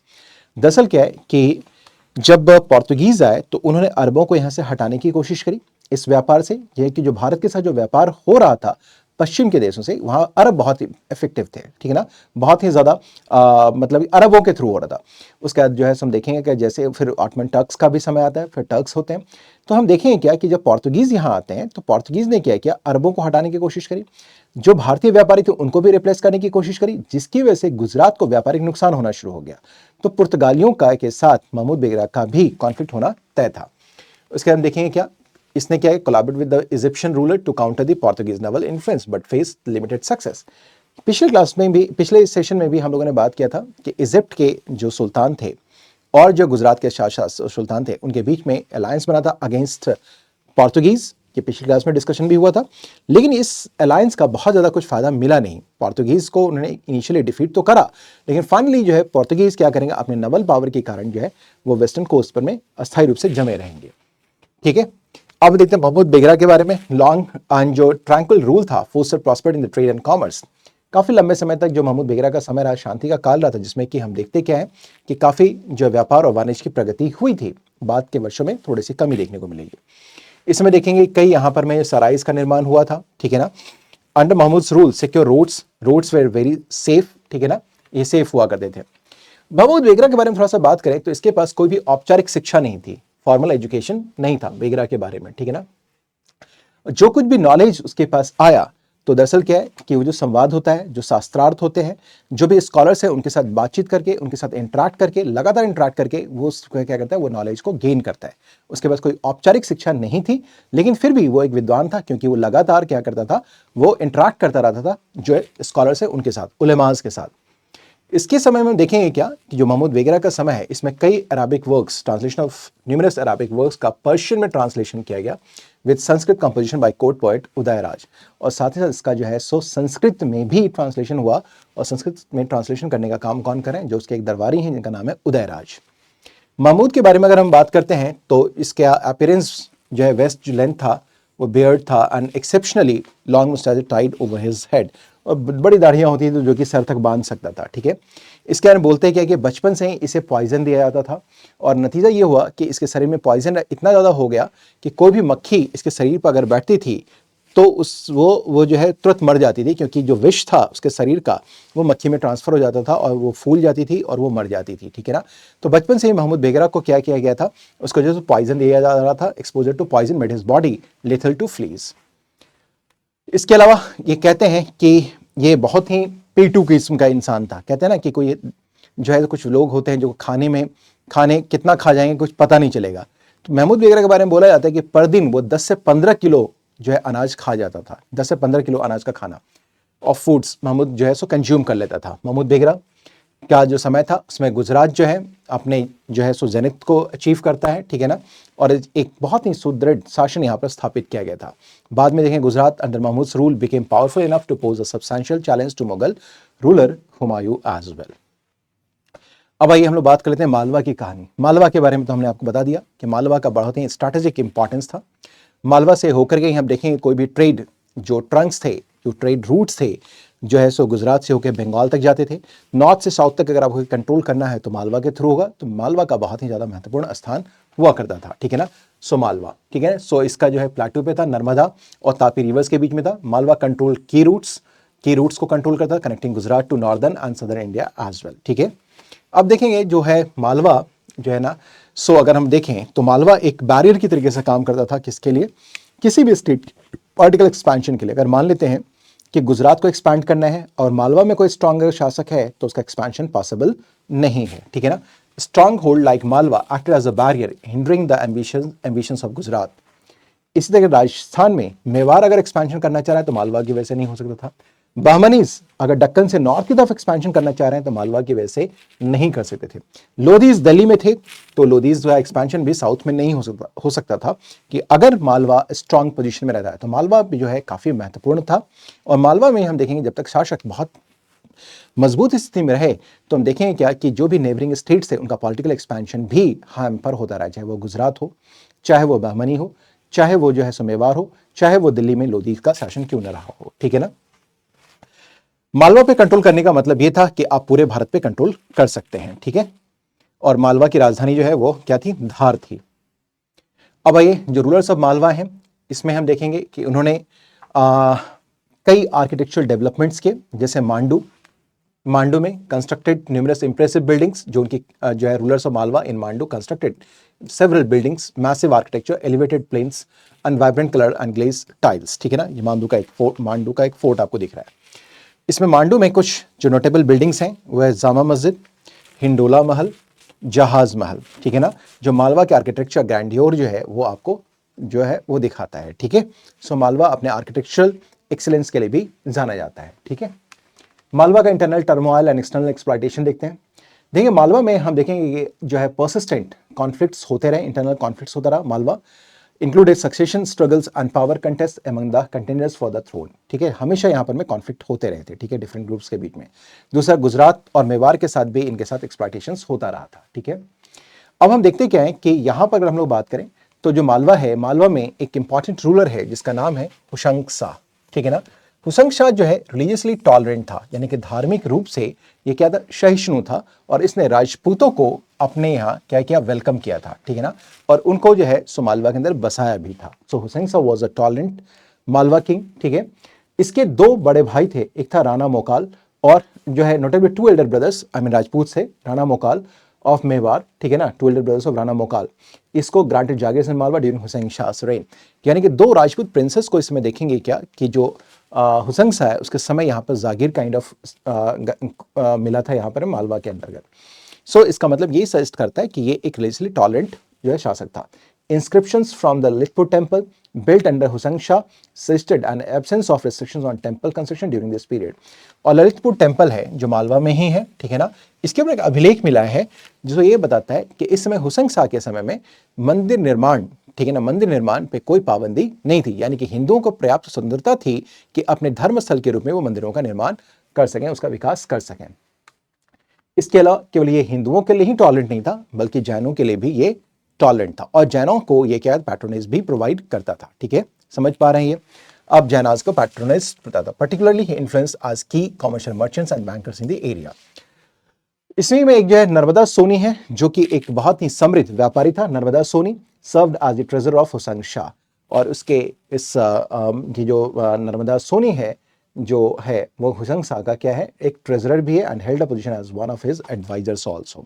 और उसने जैनियों को उसके ट्रेड एंड कॉमर्स में इंटरेस्ट होने की वजह से, उनके उसमें इन्वॉल्वमेंट होने की वजह से उसने क्या किया, इसे अपना एक प्रमुख जो है सलाहकार के रूप में भी हुसैन शाह ने नर्मदा सोनी को, नरदेवा सोनी को उसने अपना एक एडवाइजर भी अपॉइंट करा था। और ये बात करते हैं महमूद खलजी। ठीक है ना। लेकिन अभी तक हमने देखा कि मालवा के जो शासक हैं, ठीक है ना, वो टॉलरेंट दिखाई दे रहे थे। लेकिन इसका मतलब ये नहीं है कि मालवा के सभी शासक टॉलरेंट थे। कुछ शासक ऐसे भी होंगे जिसमें एक नाम है महमूद खलजी का जो कि इनटॉलरेंट था, असहिष्णु था। ठीक है ना। नॉट एवरी सुल्तान इन मालवा जो है सो दैट एम्ब्रास टॉलरेंस की पॉलिसी नहीं अपनाया। महमूद खलजी जो है मोस्ट इन्फ्लुएंशियल है मालवा रूलर है यहाँ पे, इंगेज इन टेम्पल डिस्ट्रक्शंस। ठीक है ना। जिसने कई मंदिरों को उसने तोड़ा है। ठीक है ना। एंड जो है राणा कुंभा यानी कि मेवाड़ के शासकों के साथ इसने कॉन्फ्लिक्ट भी किया है। ठीक है। Mahmud Khalji temple destructions cannot be justified, it mostly occur during the war time engagements and does not indicate a systematic policy of Hindu temple destructions। देखिए इतिहासकारों की विवेचनाओं को देखें तो एक पक्ष तो ये कहता है कि ये मूर्तियों को तोड़ने वाला था, लेकिन दूसरा पक्ष ये है, इतिहासकारों का देखें कहें तो हम ये नहीं कह सकते हैं कि महमूद खलजी की को हम लोग इसी तरीके से पोर्ट्रे करें कि वो क्या था, आइडल ब्रेकर था, मंदिर जो टेम्पल डिस्ट्रक्टर था। उसने जिन भी मंदिरों को तोड़ा, मूर्तियों को तोड़ा, वो उस समय तोड़ा जब वो वॉर टाइम हुआ करता था। तो एक पक्ष इतिहासकारों का ये भी है कि उन्होंने इसे इस तरीके से लेबल नहीं करा कि वो हैबिचुअली एक जो है टेम्पल डिस्ट्रक्टर या आइडल ब्रेकर था, रादर उसने ये जो कुछ भी किया है वो वॉर टाइम में किया है। तो ये पक्ष है, केवल एक पर्सपेक्टिव है हिस्टोरियंस का। ठीक है। Mahmud Khalji was characterized as a monarch driven by restlessness and ambition, he was very ambitious, ठीक है ना। और ये लगातार जो है गुजरात के साथ कॉन्फ्लिक्ट में था, गोंडवाना के साथ कॉन्फ्लिक्ट में था, उड़ीसा के साथ भी कॉन्फ्लिक्ट में था। साथ ही साथ वो बहमनी शासक और दिल्ली के सुल्तानों के साथ भी कॉन्फ्लिक्टिंग पोजीशन में रहता था। Despite various conflicts, Muhammad Khalji primarily directed his efforts towards conquering Rajputana and subduing Mewar, ठीक है।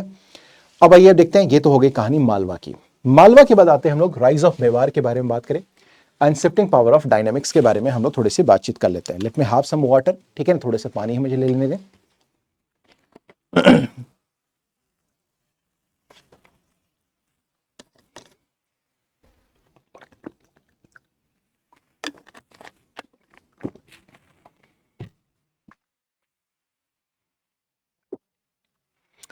अगर हम लोग बात करें मेवाड़ के बारे में, तो मेवाड़ का इतिहास जो है साहसी, ब्रेव और ग्रेट पर्सन्स के लिए जाना जाता है, जैसे हमीर देव, राणा कुंभा, संग्राम सिंह, जिनको कि हम लोग राणा सांगा के नाम से भी जानते हैं, महाराणा प्रताप, ये उनकी ब्रेविटी के लिए जाना जाता है। तो 15th सेंचुरी में हम देखेंगे witness ascendancy of Mewar significant influencing the North Indian politics. और इतने जो ब्रेव पीपल हुए हैं, जो कैपेबल रूलर्स जो हुए हैं यहाँ पे, इन्होंने नॉर्थ इंडिया के पॉलिटिक्स को काफ़ी ज़्यादा प्रभावित किया, ठीक है। तो हम देखेंगे यहाँ पर में Chauhans dominance in Rajputana included the conquest Ranthambore by Alauddin Khilji, ठीक है। इसके बाद हम देखेंगे क्या कि जो है so new states emerge including Marwar which is capital eight Jodhpur 1465 में। नागौर जो है एक मुस्लिम प्रिंसिपैलिटी था, ठीक है ना, and Ajmer contested city among rising Rajput states played crucial roles in this region, ठीक है। सो यहाँ पर हमने देखा कि ये जो यहाँ राणा कुंभा है, ठीक है, राणा कुंभा के बारे में बात है। मैंने कहा कि जो मेवाड़ है इसमें देखेंगे कई इंपॉर्टेंट पर्सनालिटीज आते हैं, ठीक है, उन सभी को हम लोग यहाँ देखेंगे इंपॉर्टेंट पर्सनालिटीज के बारे में। So early history of Mewar is unclear but Rana Kumbha elevated it to prominence. After consolidating his rule internally, Kumbha aimed at territorial expansion और इसने कंकर किया राजस्थान में बूंदी, कोटा, डूंगरपुर, ठीक है ना, and on the Gujarat border also, ठीक है। इतनी बात समझ पा रहे हैं। Kumbha silted arrival of Mahmud Khalji prompting conflict with Malwa. Malwa में जब महमूद खलजी का समय चल रहा था तो उसने क्या किया, उसके एक राइवलरी को उसने अपने यहाँ पैट्रोनाइज दे दिया था, जिसकी वजह से मालवा शासक महमूद खलजी के साथ इसका कॉन्फ्लिक्ट भी इनका होता है, ठीक है। इसके देखेंगे Rathore of Marwar initially under Mewar occupation gained independence led by Rao Jodha, ठीक है।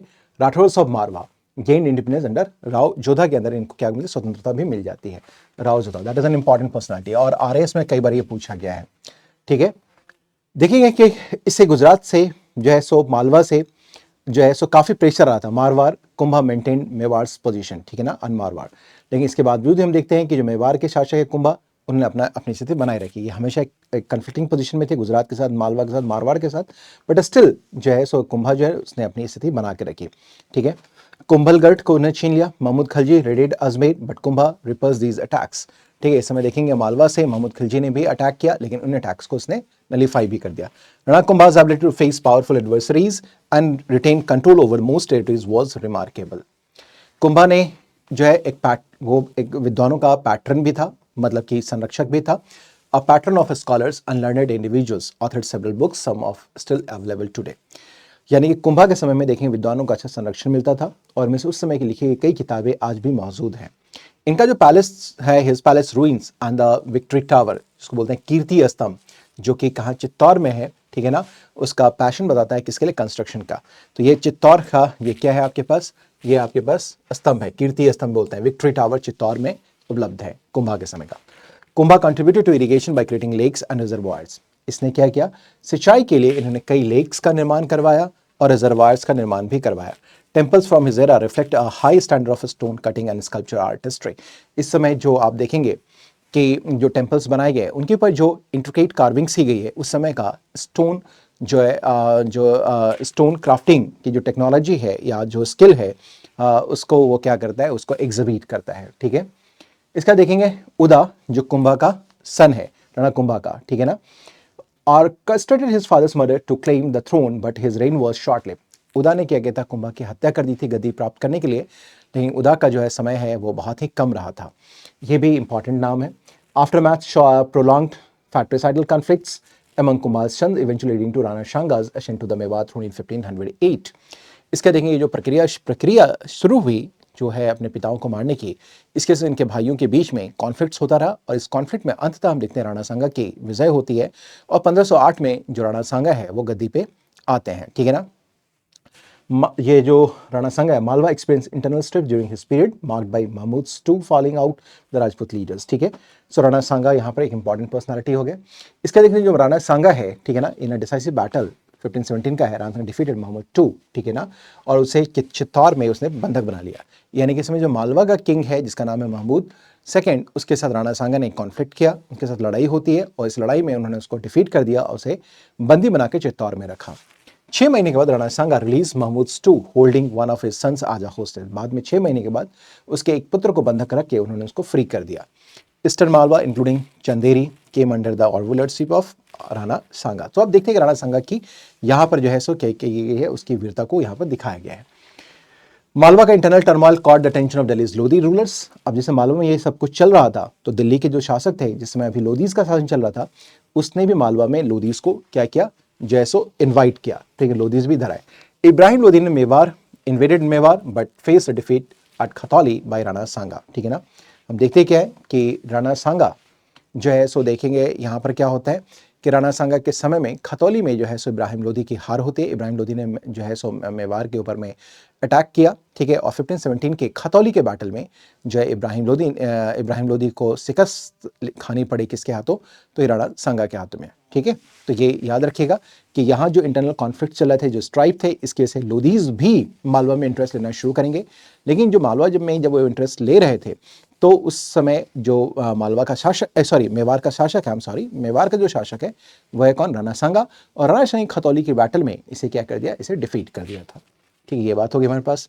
Lodhi withdrew to consolidate internal affairs and Babur's presence loomed on India's doorstep, ठीक है ना। कहते हैं राणा सांगा ने भी क्या किया था, कहते हैं कि बाबर को इनवाइट किया था उन्होंने, ठीक है, ताकि वो यहाँ पर में क्या कर सके, यहाँ पर में अटैक करे, ठीक है। अब भाई हम लोग बात करते हैं north west and north India के बारे में, ठीक है। अब ये north west and north India के बारे में बात कर लेते हैं, ठीक है। अब देखिए अब होता क्या है कि अब हमें जो बात करना है वो जौनपुर के बारे में बात करना है, ठीक है। जौनपुर के बारे में पहले बात करें। ये सरकी सल्तनत है और सरकी सल्तनत दैट इज इन जौनपुर। ये जौनपुर इसको सिराज ऑफ ईस्ट भी बोलते हैं, सिराज ऑफ ईस्ट बोलते हैं, जस्ट बिकॉज ऑफ इस कल्चरल डेवलपमेंट्स, ठीक है ना। एजुकेशनल सेंटर भी था जौनपुर, कल्चरल सेंटर भी था, एजुकेशनल सेंटर भी था, एजुकेशन भी यहाँ पे था, कल्चरल डेवलपमेंट्स भी यहाँ पे हो रहे थे, कल्चरल डेवलपमेंट्स भी था, कल्चरल सेंटर्स भी था, ठीक है। यहाँ हम देखते क्या है कि होता यह है साहब, यहाँ पर जौनपुर में अगर हम लोग बात करें तो जौनपुर में सरकी जो है वंश की स्थापना होती है। मलिक सरवर ने इसको स्टैब्लिश किया था। मलिक सरवर एक नोटेबल नॉवल है किसका, फिरोज शाह तुगलक का, ठीक है ना। और फिरोज शाह तुगलक ने ही जौनपुर की स्थापना करी थी और इसी जौनपुर में मलिक सरवर, जो कि एक नॉवल है किसका, नॉवल है फिरोज शाह तुगलक का, उसने अपना इंडिपेंडेंस डिक्लेयर कर दिया था, ठीक है। और कहते ये हैं कि जो सरकी डायनेस्टी है, जब अपने पूरे इसका पूरा एक्सपेंशन हो रखा था, मतलब अपने हाईएस्ट स्टेज में था, तो इसका जो एक्सपेंशन था वो हम बात करें east to west to east, तो ये अलीगढ़ से लेकर दरभंगा तक था, दरभंगा जो कि ईस्ट में आता है, और इधर बात करें वेस्ट में, ठीक है। और अगर हम लोग बात करें नॉर्थ में तो ये नेपाल से लेकर के साउथ में बुंदेलखंड तक फैला हुआ था। इतना बड़ा सरकी एम्पायर बन चुका था, ठीक है, अपने हाईएस्ट स्टेज में, ठीक है ना। तो ये साउथ में बुंदेलखंड तक ये फैला हुआ था। सो ये महज ऐसा नहीं कि जौनपुर में जो है तक ही ये था, बल्कि इसका जो एक्सपेंशन था वो बहुत लंबे चौड़े क्षेत्र में फैल चुका था सरकी डायनेस्टी, ठीक है। जिसमें हम देखेंगे नॉर्थ में नेपाल, साउथ में बुंदेलखंड, ईस्ट में देखें हम लोग तो यहाँ पर में ईस्ट में कहाँ तक है, दैट इज कॉल्ड दरभंगा, और वेस्ट में देखें तो ये अलीगढ़ तक ये फैला पड़ा हुआ था, ठीक है, अपने हाईएस्ट स्टेज में। मलिक सरवर ने यहाँ पर में स्टैब्लिश करा, ठीक है। अब जो सरकी सल्तनत है, जो जौनपुर का है, सरकी शासन जो कहाँ है, जौनपुर में है, ठीक है ना। यहाँ पर लर्निंग और कल्चर डेवलप हुआ, ये हमने बताया, और इसीलिए इसको सिराज ऑफ द ईस्ट भी बोला जाता है। मलिक मोहम्मद जायसी, जिसने पद्मावत लिखा 1540 में, किसके समय, शेरशाह के समय, वो कहाँ से बिलोंग करते थे, वो जौनपुर से ही बिलोंग करते थे, पद्मावत, ठीक है। अब हम देखते हैं कि डिक्लाइन ऑफ सरकी सल्तनत जो है, मैंने कहा कि अलीगढ़ में से लेकर दरभंगा तक फैला पड़ा हुआ था, नॉर्थ में नेपाल से लेकर साउथ में बुंदेलखंड तक, ठीक है।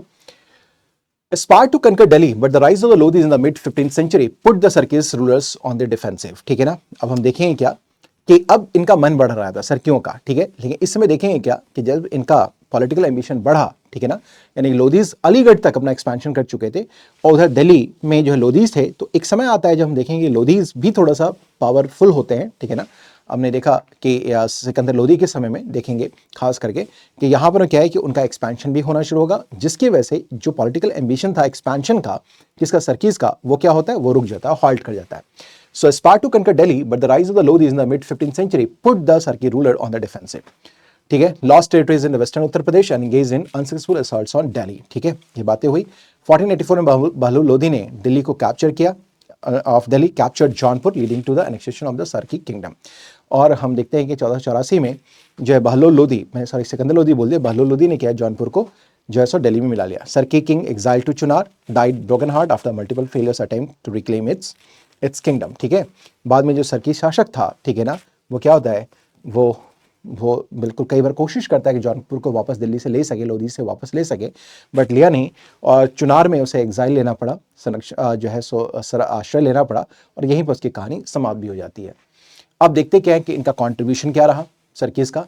Maintain law and order in the vast region of Delhi, governance collapsed, successfully resisted Bengal's expansion into the eastern Uttar Pradesh, Bengal के फैलाव को जो है फर्दर वेस्ट में रोका इसने। ठीक है, establish a culture tradition that endured beyond the circus downfall. ठीक है, अब हम देखते क्या है, यहीं पर हम देखेंगे क्या कि लोधीज का समय भी आ रहा है। लोधीज के बारे में हम लोग थोड़ा सा बात कर लें तो मैं आपको यहीं पर बता देता हूँ, इसमें आने से ज़्यादा बेहतर ये है कि लोधीज जो है, लोधी कह लीजिए, इसको स्टैब्लिश किया किसने, बहलोल लोधी ने, Bahlol Lodhi and he was an Afghan. और इसने क्या किया था, अफगान ने इसने जो है अफगानियों को इनवाइट करा था इंडिया में आने के लिए, और अफगान जो है टिड्डों के झुंड की तरीके से, in a swarm of locust they came into India. ठीक है, बहलोल लोधी स्टैब्लिश किया। बहलोल लोधी के बाद हम देखेंगे क्या कि यहाँ पर सिकंदर लोधी का समय आता है, सिकंदर लोधी। बट ये अगर बात करें, he was not religiously tolerant, नहीं था ये Lodhi, Sikandar Lodhi, but he was not tolerant. ठीक है ना, इसके बारे में बात करेंगे। एंड देन आता है हमारे पास कौन, इब्राहिम लोधी। तो पहले हम लोग सिकंदर लोधी के बारे में थोड़ी सी बात कर लें। ये मैं आपको बताऊं, सिकंदर लोधी ने क्या किया, जो है सिकंदर लोधी के बारे में हम लोग बात करें, उसने जो है सो अफगान सरदारों को सबड्यू करने की कोशिश करी। इस लाइन का मतलब समझने की कोशिश करते हैं। देखिए दरअसल होता क्या है, जब बहलोल लोधी का शासन स्टैब्लिश हुआ, जब उसने लोधी वंश की स्थापना करी और उन्हें अफगानिस्तान से अफगानियों को यहाँ इंडिया में इन्वाइट किया, ठीक है, कि आप यहाँ आइए, यहाँ रहिए, यहाँ पर जो है पर्याप्त लाइवलीहुड के साधन है, खाने पीने को भी काफ़ी कुछ है, यहाँ से आप आइए। जब लोग आ रहे थे तो इसने अपने पावर को कंसोलिडेट करने के लिए कभी भी वो गद्दी का इस्तेमाल नहीं करता है। वो नीचे में उनके साथ, अपने अमीरों के साथ बैठता था और अपने आप को उनको ये फील करवाता था कि जो किंग है, जो रूलर है, he is just one among the equals. यानी जो हम देखेंगे कि जो ट्राइबल कल्चर होता है, वहाँ देखेंगे क्या कि जो सरदार होते हैं, जो चीफटेंस होते हैं कबीले के, वो क्या होते हैं, they are just one among the equals. Bahlol Lodi ने भी यही कोशिश करने की कोशिश करी थी और उसने अपने आप को कभी भी अपने जो है नॉबिलिटी से उसने अलग नहीं किया था। ठीक है, लेकिन सिकंदर लोधी इस बात में बिलीव नहीं रखता था और उसने अपने नॉबिलिटीज को सबड्यू करने की कोशिश करी। ठीक है ना, जिसकी वजह से उसकी नॉबिलिटी की तरफ से उसके लिए रिसेंटमेंट भी आना शुरू हो गया था। तो यही बात यहाँ पर लिखी गई, attempted to subdue independent Afghan sardars, emphasizing his superior status through royal जो है सो प्रोटोकॉल्स। ठीक है ना, उसने कई प्रोटोकॉल्स बना दिए कि जो रूलर है उसके लिए आपको क्या करना चाहिए, कैसे उसको ग्रीट करना चाहिए, उनके सामने कब बैठना चाहिए, एटसेट्रास। Implemented measures to control nobles, ठीक है, requiring them to stand before him, receive orders outside the town and submit regular accounts. Limited success in curbing nobles' autonomy, Afghan tradition of partitioning the empire among the rulers' son persisted. ठीक है, जिसकी वजह से finally हम देखते क्या है कि जो लोधी डायनेस्टी है वो कमजोर होता रहा। इसने क्या एफिशिएंट एडमिनिस्ट्रेशन को स्टैब्लिश किया with a focus on justice, ensuring safe highways and affordable commodity prices. ठीक है, तो सिकंदर लोधी का अचीवमेंट क्या है कि इसने जस्टिस को इंश्योर किया अपने स्टेट में, दूसरा इसने रोडवेज यानी कि हाईवेज को उसने प्रोटेक्ट करा, ठीक है, और तीसरा इसने कॉमोडिटी ऑफ द प्राइसेस को उसने फिक्स करा at the affordable prices. Promoted agriculture by abolishing octroi duty, on grains and introducing the Gaz Sikandari yard measurement. उसने भूमि के माप के लिए गजे सिकंदरी को डेवलप किया और उसने क्या किया, एग्रीकल्चर को प्रमोट करने के लिए जितने भी ऑक्ट्रॉइज थे, गेन्स पे लगे हुए जो ड्यूटीज थे, उसको उसने समाप्त कर दिया। ठीक है, रेंट जो है रोल किया प्रिपेयर्स ड्यूरिंग हिज रेन जो है form the basis for Sher Shah later administration. ठीक है ना, इसने जो रेंट रोल्स को तैयार करवाया, जो रोल होते हैं उसको तैयार करवाया रेवेन्यू के लिए, जो आगे चल करके जो है सो अडॉप्ट किया गया शेरशाह सूरी के द्वारा। ठीक है, सिकंदर लोदी के बारे में बोलते हैं कि ये एक ऑर्थोडॉक्स था। ठीक है ना, strictly prohibited Muslims from practicing conflicting with the Sharia. ठीक है, इसने जजिया को रीइम्पोज करा ऑन हिंदूज। ठीक है ना, इसने ब्राह्मणों को एग्जीक्यूट किया। ठीक है ना, ठीक है, for asserting equal sanctity of Hindu and Muslim scriptures. डमरस हिंदू टेम्पल्स ऑल्सो। ठीक है ना, इंक्लूडिंग जैसे नागरकोट का जो मंदिर था उसको उसने जो है डमोलिश भी कर दिया। इसने जो है जेनरस ग्रांट्स दिए स्कॉलर्स को affecting culture individuals from diverse regions such as Arabia and Iran. ठीक है ना, इसने जो है संस्कृत की कई किताबों का पर्शियन में ट्रांसलेशन भी करवाया। ठीक है ना, promoted Persian learning also among Hindus leading to the recruitment to the various administrative roles। हिंदुओं को चूंकि शासन में लाया जा सके इसलिए उन्हें क्या किया गया, उनको पर्शियन जो है सो में पर्शियन नॉलेज उनको प्रोवाइड किया, पर्शियन लर्निंग उनको प्रोवाइड की गई। ठीक है, इसके अलावा देखेंगे कि सिकंदर लोदी के बारे में ये कुछ फैक्चुअल डिटेल्स हैं जो आपको याद रखना पड़ेगा। देयर इज नो आज सच स्टोरी, ये छोटी छोटी बातें जो मैंने आपको पहले बता दी हैं, अब ये कुछ पॉइंट्स हैं जो आपको दिमाग में रखना ही पड़ेगा। इसने cultural rapprochement between Hindus and Muslims को प्रमोट किया, संस्कृत की किताबों का पर्शियन में ट्रांसलेशन किया, ये मैंने आपको बताया। ठीक है, इसके अलावा उसने अपना जो है साम्राज्य धौलपुर और ग्वालियर तक फैलाया। इसने जो है आगरा को इस्टेब्लिश करा, एक शहर के रूप में आगरा की स्थापना करी और आगरा को इसने अपनी राजधानी भी बनाया, सिकंदर लोदी। ठीक है ना, एक्चुअली। और एक चीज़ और बता दूं कि ये जो सिकंदर लोदी है, सिकंदर लोदी ये गुलरुखी के नाम से जो है Gulrukhi, under the pen name of Gulrukhi he used to write poems. ठीक है ना, ये कविताएं भी लिखा करता था जिसके नाम से गुलरुखी के नाम से। ठीक है, तो ये कहानी थी लोदीज की। अब एक लास्ट डायनेस्टी है जो है हमारे पास, वो है कश्मीर। इसके बारे में भी हम लोग बात कर लें। ठीक है ना, कश्मीर के बारे में छोटी सी बात करनी, ये भी समझ लीजिए। देखिए क्या है, काफी लंबे समय तक कश्मीर में हिंदू शासक थे और एक तरीके से कश्मीर वॉज इंसुलेटेड। ठीक है ना, कश्मीर में जाना इतना आसान भी नहीं था। ठीक है, कोई इवन हिंदूज के लिए भी जाना, आउटसाइडर हिंदूज के लिए भी जाना भी पॉसिबल नहीं था। इस बात की जानकारी अल-बरूनी अपने अकाउंट में देता भी है। ठीक है, सो काफी समय तक यहाँ देखेंगे क्या कि इट वॉज प्रोटेक्टेड। ठीक है, और जब यहाँ पर हिंदू कल्चर हुआ करता था तो यहाँ पर सैविज्म यानी कि जो सैव धर्म है उसका जम करके प्रचार और प्रसार हुआ। The people were Shaivites. ठीक है ना, कश्मीर के अंदर। ठीक है, लेकिन हम देखते हैं क्या कि मंगोल्स का यहाँ पे एक डिवास्टेटिंग अटैक हुआ 1320 में जिसका नाम है दलूचा। ठीक है ना, और इसके बाद देखेंगे यहाँ पर जो इस्लाम है उसका फैलाव होना शुरू हो गया। ठीक है, दलूचाज के बाद। ठीक है, अब आइए हम देखते क्या है कि यहाँ पर में एक किंग है जिसका नाम है जैनुल आबदीन। ठीक है ना, अब ये जैनुल आबदीन है, जैनुल आबदीन ये जो है ग्रेटेस्ट मुस्लिम मोनार्क है कश्मीर का। ठीक है ना, जो है assume the throne century after the Mongol invasion. जब मंगोलों का आक्रमण कश्मीर में हुआ उसके लगभग सदी के बाद, एक सदी के बाद जैनुल आबदीन ने क्या किया, यहाँ पर कश्मीर की गद्दी को प्राप्त किया। ठीक है, हम बात समझ पा रहे हैं। इसके अलावा continuous flux of Muslim saints and refugees from Central Asia through the Baramulla route. इसके बाद हम देखते हैं कि यहाँ पर कई मुस्लिम सेंट्स, सूफी सेंट्स वगैरह भी यहाँ पर आने शुरू हो गए। ठीक है ना, यहाँ पर सूफी सेंट्स थे उनको ऋषिज कहा जाता था। एक बार यूपी पीसीएस में सवाल भी पूछा गया है, ऋषिज कौन थे, तो ये emergence of unique Sufi saints known as rishis. ठीक है ना, जिसमें हिंदुइज्म और इस्लाम दोनों के टेनेट्स है, ये याद रखिए, that is very much important. क्योंकि आप देखेंगे टर्म बेस्ड जो है सो क्वेश्चंस भी आपके एग्जामिनेशन में आते हैं। तो हु वर ऋषिज, ठीक है ना, कश्मीर में, तो कश्मीर में जो ऋषिज थे बेसिकली सूफी सेंट्स थे जिसके अंदर हिंदुइज्म और इस्लाम दोनों के ट्रेड्स आपको देखने को मिल रहे थे। इसमें देखेंगे कि जो जब जैनुल आबदीन का समय था तो इस समय लो कास्ट जो भी या लो क्लास पॉपुलेशन था उसका धर्मांतरण भी इस्लाम में किया गया थ्रू प्रीचिंग्स। ठीक है ना, इन सम केसेस ऑल्सो जो है फोर्स का भी यूज किया गया। सिकंदर शाह जो है ना, वो अगर हम देखेंगे तो ये रिलीजियसली बायगॉट भी था, इंटॉलरेंट भी था और जम करके इसने ब्राह्मणों का क्या किया था, उसने इसे प्रोसिक्यूट भी करने की कोशिश, प्रोसिक्यूट भी किया था। जैनुल आबदीन के बाद ये Sikandar Shah. Sultan ordered Brahmanas and learned Hindus to convert or leave temples to be destroyed and the idols melted for currency. Suabad, the king's converted minister, allegedly played a role in issuing these harsh orders. ठीक है, चलिए जैनुल आबदीन के बारे में हम लोग बात कर लेते हैं। जैनुल आबदीन की रिलीजियस पॉलिसी, तो जितने भी हार्श पॉलिसी थी जैनुल आबदीन से आने से पहले जो इस्लामिक रूलर के द्वारा लिया गया था उस सभी को उसने पलट दिया था। ठीक है ना, उन सभी को उसने हटा दिया था, कैंसिल कर दिए थे। ठीक है, ये कंसिलेटरी अप्रोच में बिलीव रखता था। एंड जितने भी नॉन मुस्लिम्स थे, ठीक है ना, जो कश्मीर से वापस चले गए थे, उन सभी को उसने वापस कश्मीर में स्वागत किया, उनको वेलकम किया, बुलाया। Allow those who wanted to revert to Hinduism और pretended to be the Muslim for survival to do so freely, ठीक है ना। और उनको कोई भी, जो भी आप चाहते हैं हिंदुइज्म रहना तो हिंदुइज्म में रह सकते हैं, अगर किसी को लगता है कि वो इस्लाम में रहे तो वो इस्लाम में भी रह सकता है, एटसेट्रा, ठीक है ना। इसके लिए इसने लाइब्रेरीज बनाई, ग्रांट्स दिए, टेम्पल्स का निर्माण करवाया, एंड इसको जो है सो that were enjoyed by Hindus before, ठीक है, ये राइट्स उनको दिए गए। इसके अलावा अगर हम लोग बात करें तो अबुल फजल जो है, अबुल फजल आप जानते हैं अकबर के समय, अबुल फजल ने इस बात को नोट किया कि presence of 150 massive temples likely restored during Zainul Abedin. उसने अपने अकाउंट में लिखा भी है कि जैनुल आबदीन के समय कश्मीर में लगभग 150 जो है हम लोग बात करें तो मंदिरों को रेनोवेट किया गया, उनको रेस्टोर किया गया, ठीक है ना। इसने एक ब्रॉड टॉलरेंस की पॉलिसी भी अपनाई थी, उसने जजिया को एबॉलिश भी कर दिया था, काउ स्लटिंग है, गौहत्या, उसको बैन करवा दिया था, और सती पर भी उसने बैन को हटा लिया था। ये कौन कहता है? ये सब जैनुल आबदीन के समय में हो रहा है। That was happening during the reign of Zainul Abidin and it was recorded by Abul Fazl. Hindus को ऊंचे पद भी दिए गए थे सरकार में, ठीक है ना। जो है हमारे पास Sirya Bhatt serving as a minister of justice and court physician, ठीक है। जो सोया भट्ट है बेसिकली ये जो है वो क्या कर रहा है कि वो जो है मिनिस्टर ऑफ जस्टिस था, ठीक है ना, और साथ ही साथ वो कोर्ट फिजिशियन भी था।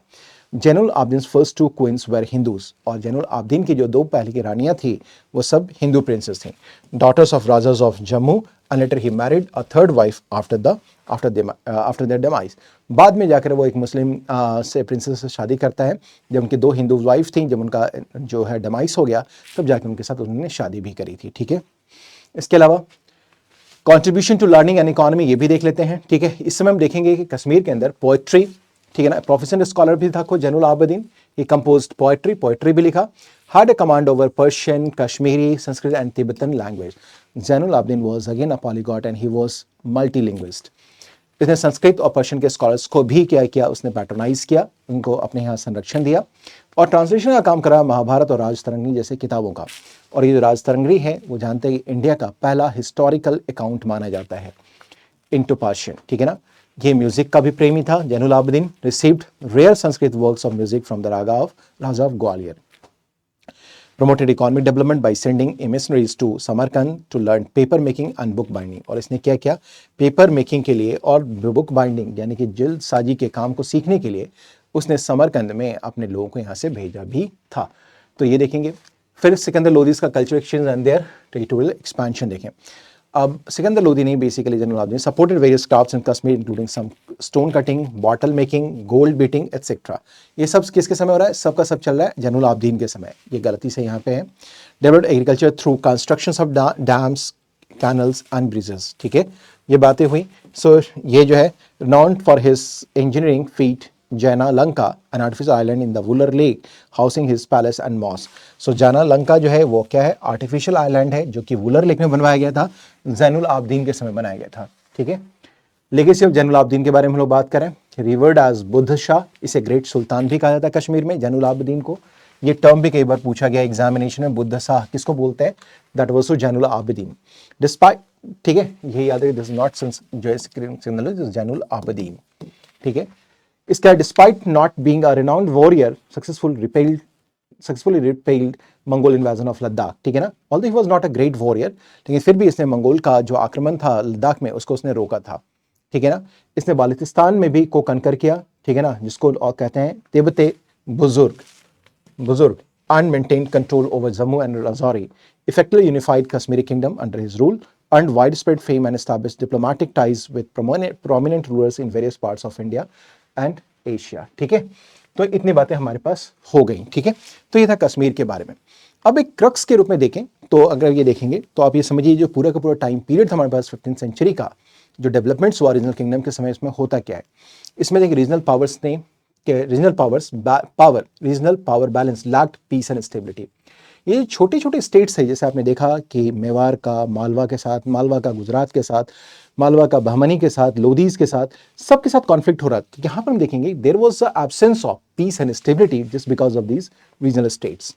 दूसरा हम देखेंगे इन सभी चैलेंजेस के बावजूद यानी कि इनके बीच में जो कॉन्फ्लिक्ट हो रहा था, पीस और स्टेबिलिटी नहीं था, इन सभी के बावजूद भी रीजनल किंगडम्स में हम देखेंगे कि कल्चरल डेवलपमेंट्स बहुत ज़्यादा हुआ। सो कल्चरल कॉन्ट्रीब्यूशन का बहुत ज़्यादा रहा।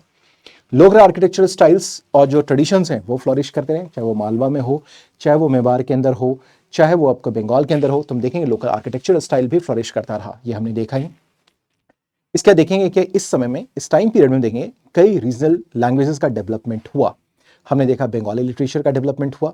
हमने ये भी देखा कि जो है क्या नाम है, कश्मीर में भी लैंग्वेज का डेवलपमेंट होता रहा है। Forces of liberalism and cultural integration was were active with some rulers anticipating Akbar's in various fields. ठीक है, तो ये सारी बातें हमें देखने को मिलती है कि ये जो टाइम पीरियड है, डेफिनेटली पॉलिटिकली अगर हम बात करें, this was not a period of peace and stability, but यहाँ पर देखेंगे कल्चरल कॉन्ट्रीब्यूशन रहा, कल्चर डेवलपमेंट्स हुए। ठीक है ना, लोकल आर्किटेक्चर भी डेवलप होता रहा, और जितने भी लोकल लैंग्वेजेस हैं उन सभी को यहाँ पर में पैट्रोनेज मिला और वो फ्लरिश होता भी दिखाई देता है। तो मैं आशा करता हूँ कि ये चैप्टर भी आप सभी के लिए काफ़ी यूजफुल रहा होगा, और आपने इस चैप्टर को, जो कि बिल्कुल फैक्ट से लोडेड है, इसको भी आपने एक सूत्र में बांध करके, एक थ्रेड लाइन बना करके इसको आपने समझने की कोशिश करी होगी। जो मैंने किया है आपके साथ, मुझे लगता है वो आपको समझ में आया होगा। And thank you very much. मिलते हैं नेक्स्ट सेशन में, और नेक्स्ट सेशन हमारा होगा चैप्टर 11 के ऊपर में, देन चैप्टर 12 हम लोग डिस्कस करेंगे। बहुत ही जल्दी इसको भी हम लोग कवर कर लेंगे। ठीक है, so guys take care everyone, with lots of love and blessings. See you in the next session. Till then bye bye, take care.